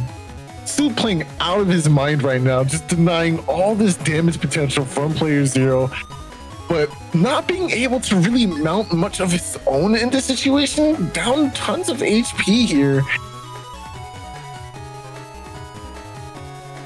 Totem SP is definitely something that can help levy the situation, but now your opponent doesn't have access to tank across for a fact, or dust, it seems.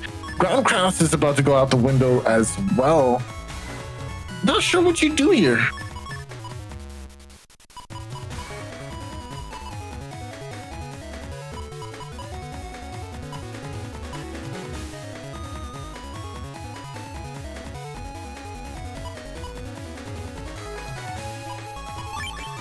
That was some tough decision making for Soup.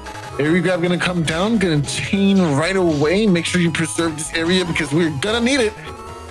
Oh, tried to get an ice conversion here. Just gonna have to settle for the elect. Get some zoning here. But not gonna find a mark to get that chip charge. Gonna go for defense instead here. But nails the erase man, nice. Is there enough time to mash out a Protoman SP? Seems like there is. Just enough time. That does clear the anti-damage. This will allow Soup to start putting on tons of pressure with the slash cross. Oh, wait, but there's still dust in the back. PC never went dust, but is opting to go Tomahawk instead. Interesting. Not looking for an answer immediately on this ground, but does have Meteor Knuckles. Maybe this is a way to throw Soup off of their game. Anti-recovery can be huge here as well, especially if Soup decides that this is a safe time to go for a recover 300. He's hovering over it. This is an enormous turn for playerzero right here. Predicting that, yeah, there's probably going to be some defense here or some time freeze, and that Meteor Knuckle is primed to come down hard as soon as that pops. And obviously, it's not going to be a ×2, right? Because Soup would have to be crazy to stay in slash cross here, opting to go into heat instead, it looks like. I kind of like this decision to go with the Magnum, predicting a dust to come out. I think that makes a lot of sense in this situation. Just no defense available for Soup. That's going to be really painful, because if playerzero can get this Meteor Knuckle to really hammer down these panels, that's just going to be a confirm on the Gundel Soul 3. It's going to be, everything's just going to go right here. Meteor Knuckle comes down, judgment to TFC. That will confirm that this isn't anti-damage, so now we know this is something more suspicious. Oh. Saving him from a huge deficit of HP. Excellently played. Near Variable gonna do damage anyway. Oh, that was so smooth for playerzero just to move out of that way and just to get a little advantage in terms of moving forward. But denying the charge shot from Heat Cross here. Wait, are you really gonna go over the cover? Are we gonna ignore that trap? Maybe we think it's anti-sword? Oh no, what if he really thinks it's anti-sword? Here's the thing. Can Soup afford not to use those recovery 300s? Can Soup afford to just sit there? Because that's really clogging up the hand. That's really clogging up these draws and stopping Soup from reaching what he really needs to reach. What he should be doing is going for Beast Out and chip charging those recovers. I agree with that, but Oh! He saw the new trap and went for it. Yo, you're so lucky. What is this game? Yo, he just recovered 3. Oh my, PC is kicking himself. He's like, I just had this out. What happened? What changed, yo? Oh wait, okay. Actually recovered and removed it. All right, I thought it was still there. I forgot. Okay. Oh, thank you, Auto Knight, for keeping me sane. Oh man.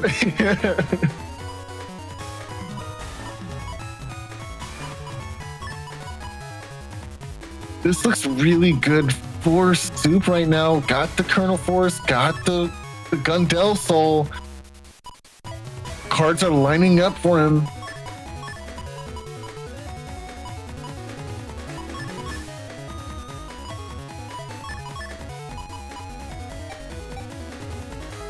Mercedion's in Twitch chat saying, unless one of the get-in plays works, he will 100% run out of steam. I don't really agree with that assessment, but it doesn't have to be a get-in play, but playerzero has to get some value out of one of the cross-card shots or beast cards in these turns. But instead, Soup keeps getting the upper hand in these exchanges, keeps playing very well defensively.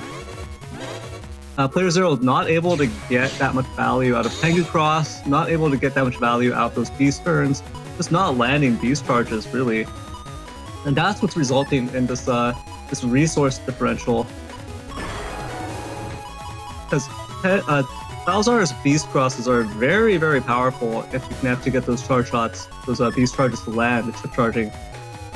But Soup is playing very well defensively, taking his time, getting maximum value out of some of these chips.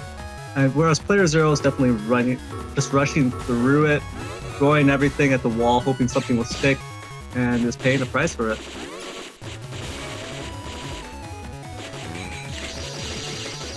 Why they used the shield to get some value and succeeded for it.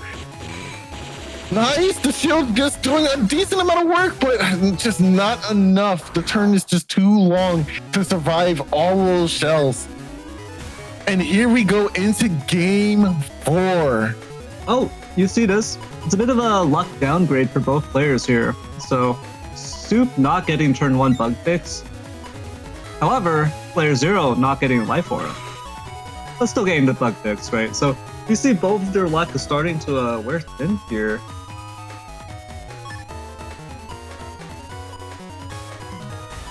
Game 4 situation is very scary, and as a Gregor player, not getting that early bug fix is even more intimidating, especially when you have that cusp bug that gives you basically 4 turns to try and find bug fix, which is a decent amount of turns, all things considered, if you're taking an entire hand, right?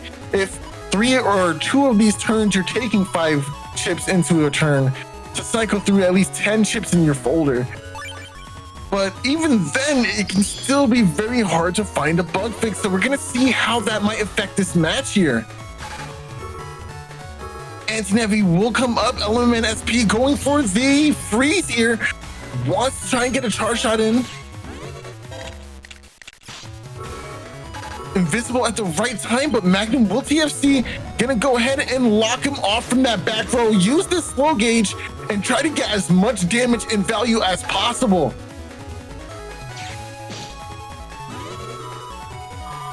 playerzero claims 2 rows, or 2 squares for him to move on.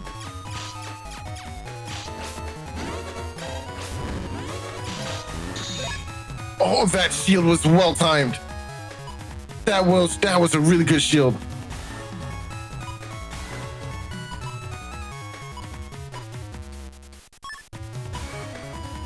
Okay, finding life ore is really good for Soup, can maintain this aggression very regularly, but it might be a beast out turn for playerzero here. Especially now that we have these 2 elect pulses in hand, maybe can even go for a chip charge, depending.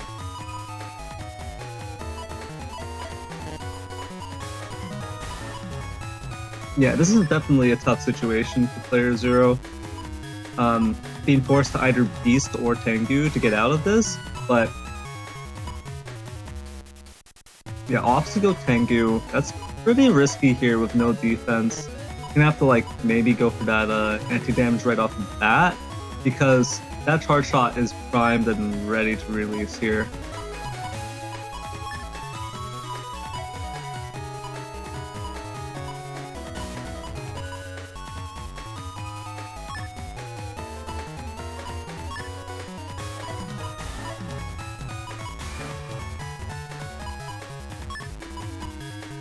Dude, just trying to decide what the best course of action is here.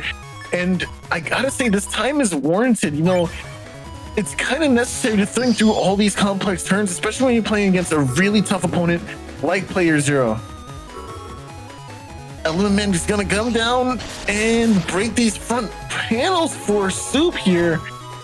But choosing to go forward and take damage, he says this area is worth it and I will defend it. No TFC doesn't value the anti-damage that highly. Goes for the barrier 200 now. Oh yeah, that was a really tough call, but the panels behind are coming back. The double wind rack shimmy, bro. Oh nah, he got slapped twice in succession. That was crazy. Yeah, how did now that we're even work? seeing, like I just mentioned, now we're seeing the result when a thousand players allowed to get some Tengu value there. You see that those Tengu racks right into the poison panels, a little bit extra damage from that, and just denying that forward movement from Gregor player, denying that aggressive potential, the defensive potential with that pushback is just enormous. And playerzero doesn't even have like an area advantage or anything. It's just that Soup is feeling pressure to walk forward, trade in, and knock that Tengu out. And that's resulting in playerzero just playing very well defensively, sidestepping some of these slash charge shots, and then retaliating with the wind rack, the Tengu rack, over and over. It's just resulting in a good situation for playerzero. And there's Finally. the D-Cross. playerzero aggressively defending Tengu, but it all comes ahead here. Uh-oh. Wait. Uh-oh. Oh, there's the life aura. Not today, friend. Not today. But we'll be trapped for the troubles. Wow. Soup decided, Wow. I'm gonna stay right here. I'm gonna force you to take that poison damage.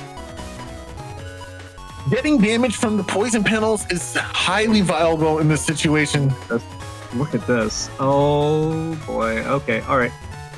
Soup has got to go for the sanctuary here, or it's probably over. Not only does Soup have to go for the sanctuary, this has got to be a sanctuary after the Geddon. It's a tough call to make, but will he be aware enough to make that kind of decision? Like, yeah, we have the power of hindsight. We have the power of being able to see PZ's hand from jump. He doesn't know the order of these chips or this next sequence. But will he have the foresight to make this big call? That's a tough one to say. Yeah, I mean, 'cause if you looked at playerzerow's position, it looks so ambiguous, right? He's default, base Mega Man, all the way in the back on top of poison panels. But Soup is looking like they're going to make the correct call here. The question is, will they hold on to that sanctuary? It seems like they will. playerzero just patiently waiting. Oh, he uses the sanctuary. playerzero snickering to himself. He dodged. He dodged. What a savage. Wait. I need to go. I need to go right now. There's no way you just did that, Soup. He just charge tackled through the Murmasa and protected the...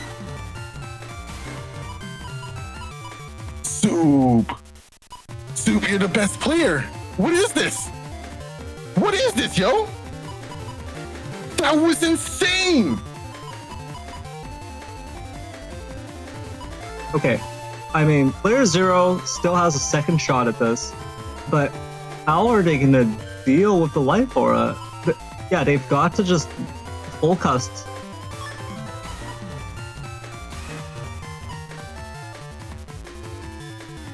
Soup is now eyeing that Gundao Soul, but would be a little bit premature, I think. Gonna try to burn through a little bit more of Player Zero's resources before popping that.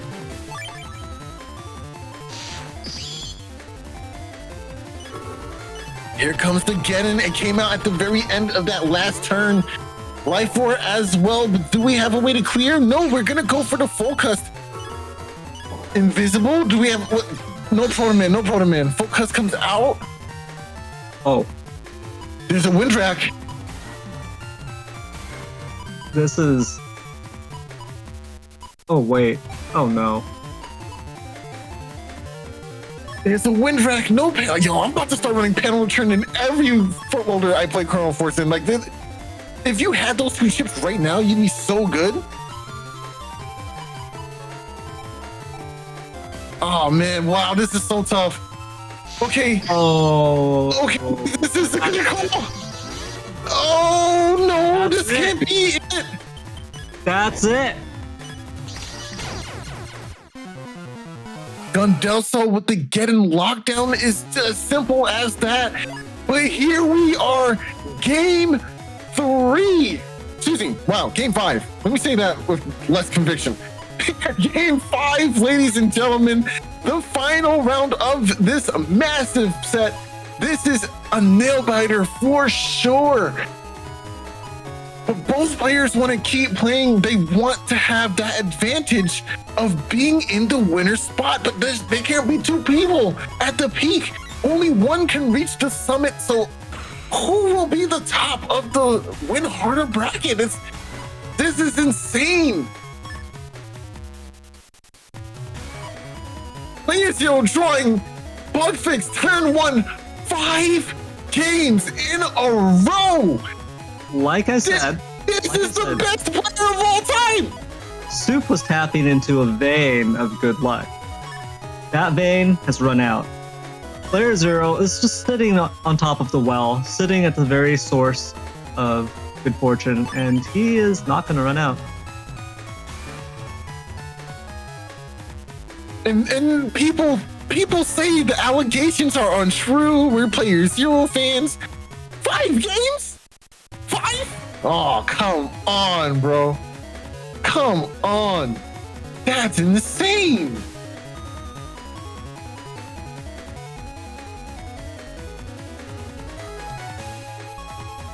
Oh, dude, I don't know.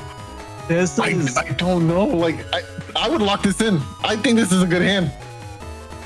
There's even that focus at the end just if things go wrong. The Player Zero... Ooh. This Spoutman can be huge. Area grab comes down, you think you're safe. Oh, he says, come over here so I can use this Spoutman. Oh, but the invisible TFC and the D-Cross. Oh, that was such amazing timing for Soup here. Judgeman's not gonna take back the panels like you wanted to. Oh, if only Soup had the time to step back up and then back forward, he would have guaranteed that hole behind himself so he couldn't be pushed back. But I guess that's still very scary territory to be in. But now play. Very rough situation for Player Zero, actually. Yes. He did not want to lose Tengu so quickly. No. He saw the value it was giving that last game. And now, having lost it on turn 1, that's brutal. Now, Player Zero going to Beast early as well may not be the greatest choice here, because you're stuck in this position against SoulXCross. Now, that's really the problem here, is the Player Zero does not really want to go into Dust because of the threat of like Magnums coming through, or Erase Man at this point, which it would be devastating. But the threat of that well, actually no, it's because these ice panels as well that are remaining on the field here on Player Zero's side are also just a huge problem. When Player Zero steps forward, and this is the reason why he chose to go Beast, but it's just choosing the better of two bad options, right? we can see the thought process of Soup here. He's taking a little bit more time on this selection screen just to make sure he chooses everything correctly. Oh man, Erasement just barely whiffing here. This wind rack could be huge. Oh, okay, no, not gonna step behind this.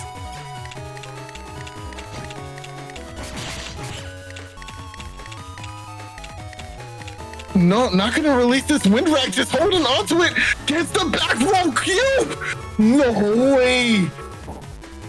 What timing? Oh my gosh, this is so scary. How did you find a way to put that cube in the back row? That's a really awkward spot to put a cube right now, because this means you can only touch the very corners. You kind of force into some weird positioning here. Especially once these area grabs go down. You know, if that first area grab comes down while Soup is centered like that, Soup is not going to be able to navigate their way back forward. No, it's going to be very awkward indeed. Those ice panels are just so tricky to play around with, and now with the possibility of a grab, this is really scary. I think this is exactly why we see Soup going for the grab revenge with this area grab of his own, because the area positioning is just too great to not have. There goes that area grab. Another area grab. This is not where you want to be.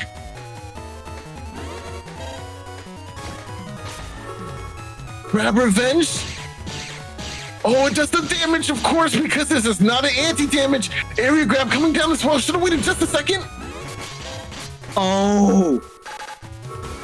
Oh no! Anti-Navi stealing away your knuckles. This is a huge come up for Soup right now. This is exactly what he wanted. What an answer! What an answer! Oh my gosh, no way! S-tier chip! S-tier chip, ladies and gentlemen! S-tier chip, bro! Yo, well, come on! What an answer! Why would I need to take damage when there is no damage, bro? Just go away! That's crazy! Oh my goodness, no way! Anti-Navi coming clutch for the opposite side! Top 10 anime betrayal galore right now. Now, Soup just needs to win. That's it. Soup just has to win. That's it. Just win. Just win the game. You've got to just win at this point, because you crossed your opponent. He fell. Everyone's hyping you up. Now just make the 3. Make the 3. You can't miss. If Soup loses this, that would just be mentally devastating, right? I mean, at that point, playerzero ever lose. But yeah, that is such a huge swing for Soup. That was looking like, you know, an almost instant deletion potentially from the Meteor Knuckles landing on Slash to, well, where did the Knuckles go? Fury to out to get in here as well, denying the drill drive. Also having the rack. This is looking really good. Yeah, a very strong position. playerzero should also be running out of resources just about, well, soon enough here. There's the bug fix. A little late for you, friend, but we'll take it nonetheless. You see, this is the power of ChinaTV too. People who are at home who have noticed, hey, Soup isn't losing any chips in his hand. What gives? I thought he had a custom bug at turn 4. Well, because of ChinaTV's ability to add a chip to your chip selection screen at the end of every turn, it delays that countdown timer and gives you a little bit of longevity. This is why battle chips like Spoutman SP are really strong for these kinds of situations where your opponent is trying to capitalize on the ability of ChinaTV to deny that dropping of their cut size. It's really, really intelligent. But come on, man, this is so good. I can't right now. Does Soup actually win this? You drew the bug fix. Everything's going really well for you right now. 520 HP. on the opponent right now that I don't see an out. But if anyone can do it, it has to be player zero, and it starts with this Geddon. Barrier 200 Bugfix come down. That is a decent amount, but PC can go ahead and clear this rather easily, but not anymore. Oh, well, there it is. Okay, it has been cleared. Not a real way to confirm the Elect Pulse. Elect Pulse will get a punish here. Nice, gets the follow-up. Excellent damage, only 100 HP though. Invisible comes down. Can PC? Yeah, he punishes it. You might think this is a game for Soup, but we have a ton of damage potential in this hand right now. It just all depends. What is that bottom left Navi chip for Soup? What is that bottom left chip? That's the deal maker right there. If it's Erase Man, the game is as good as gone, right? There is no answer to your Erase Man at this positioning. It all depends on his chip. It's Erase Man. So, man, but you know what? PC is preparing for this inevitability. He is going for the beast over, and he still thinks there's a chance, and he's playing to every single out he possibly can. Life Wire was the right call, though. Life Wire gonna go ahead and defend him on this very risky play. That was a play. He knew that. He knew that PC had the Erase Man left, could still go for this offensive option and cues up the defense for it.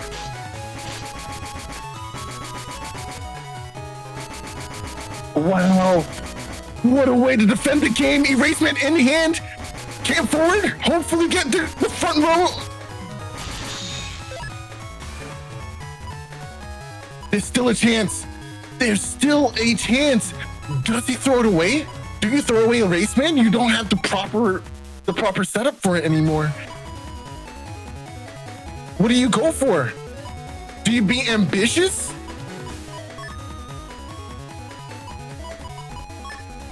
The thing that would be able to turn this around is just Buster Jam procs. So, but I think Soup would have to misplay this so massively to allow this to happen.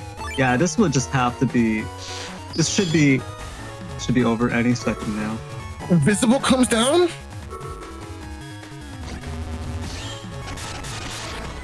Break some panels, okay, but you only have 1 HP anyway, and it's a slow gauge turn. There's no way. There's no way.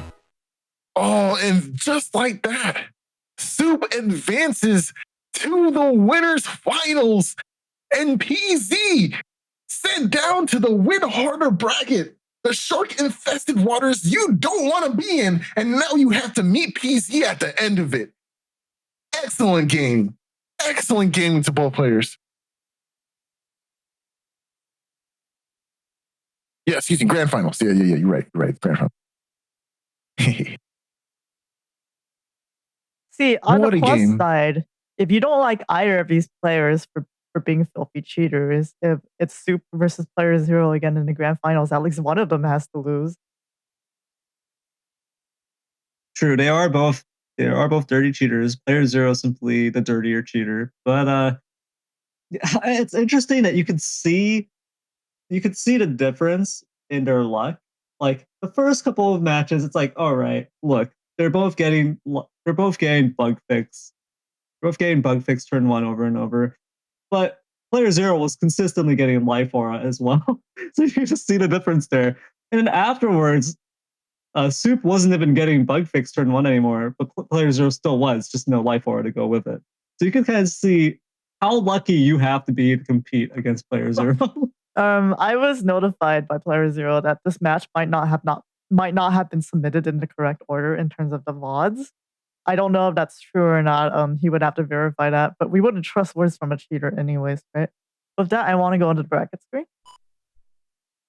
But yes, if you are submitting a best of 5, please make sure it's in the proper order. So that does mean Soup is in the winners finals, in the grand finals now, and the losers bracket, the shark infested waters, looks like this. So Symes is going to be waiting for the result of Rocku versus Thiago. ChinaTV is waiting for the results of AndMySax and A for average, and playerzero is waiting for everyone. He's biding his time.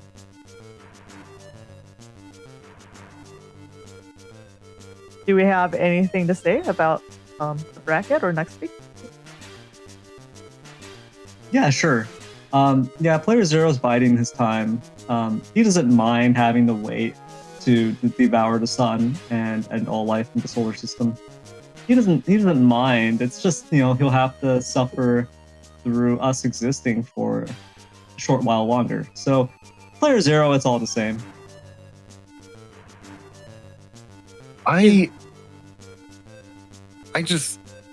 This was such a good winner bracket. I just cannot wait to see next week's bracket, man.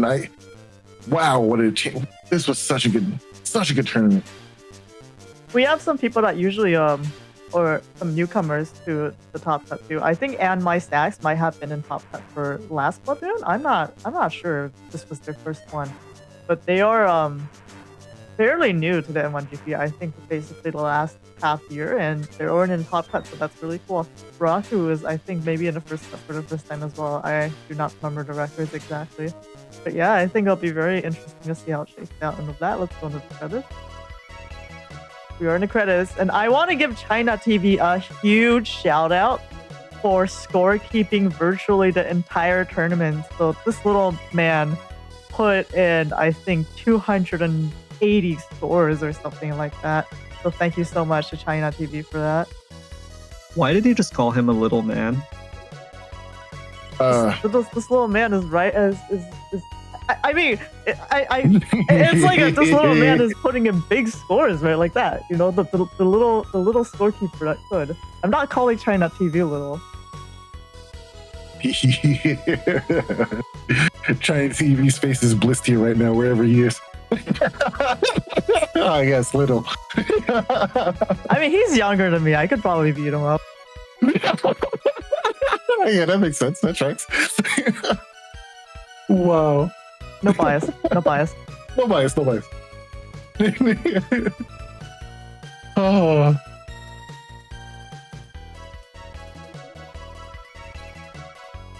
Okay, and I want to thank our casters, SoulXCross and Neryth today. playerzero is listed here for some reason. Maybe I listed him here so I can have the personal satisfaction of who raced his game. Here we go. That feels good. Alright, totally intentional. Thank you so much, Eyes of Heaven, for the $30 donation. Let's see if there's a message attached to it. Next week is gonna be hype pouring out. True, in fact, we might have an extra long stream next time, or we might actually have to divide it into 3 top cut streams, which I don't think we've seen in a very long time. That's after. Thank you so much for donation. That's greatly donated. It will be pocketed into the abyss before I sort out the Go5 funds. And thank you so much, Honor Knight. Not for this stream, but for the usual streams for all of the VOD organizations. playerzero put together the playlist for this one, as in he put the video links into YouTube. A very difficult task, but one I appreciate nonetheless.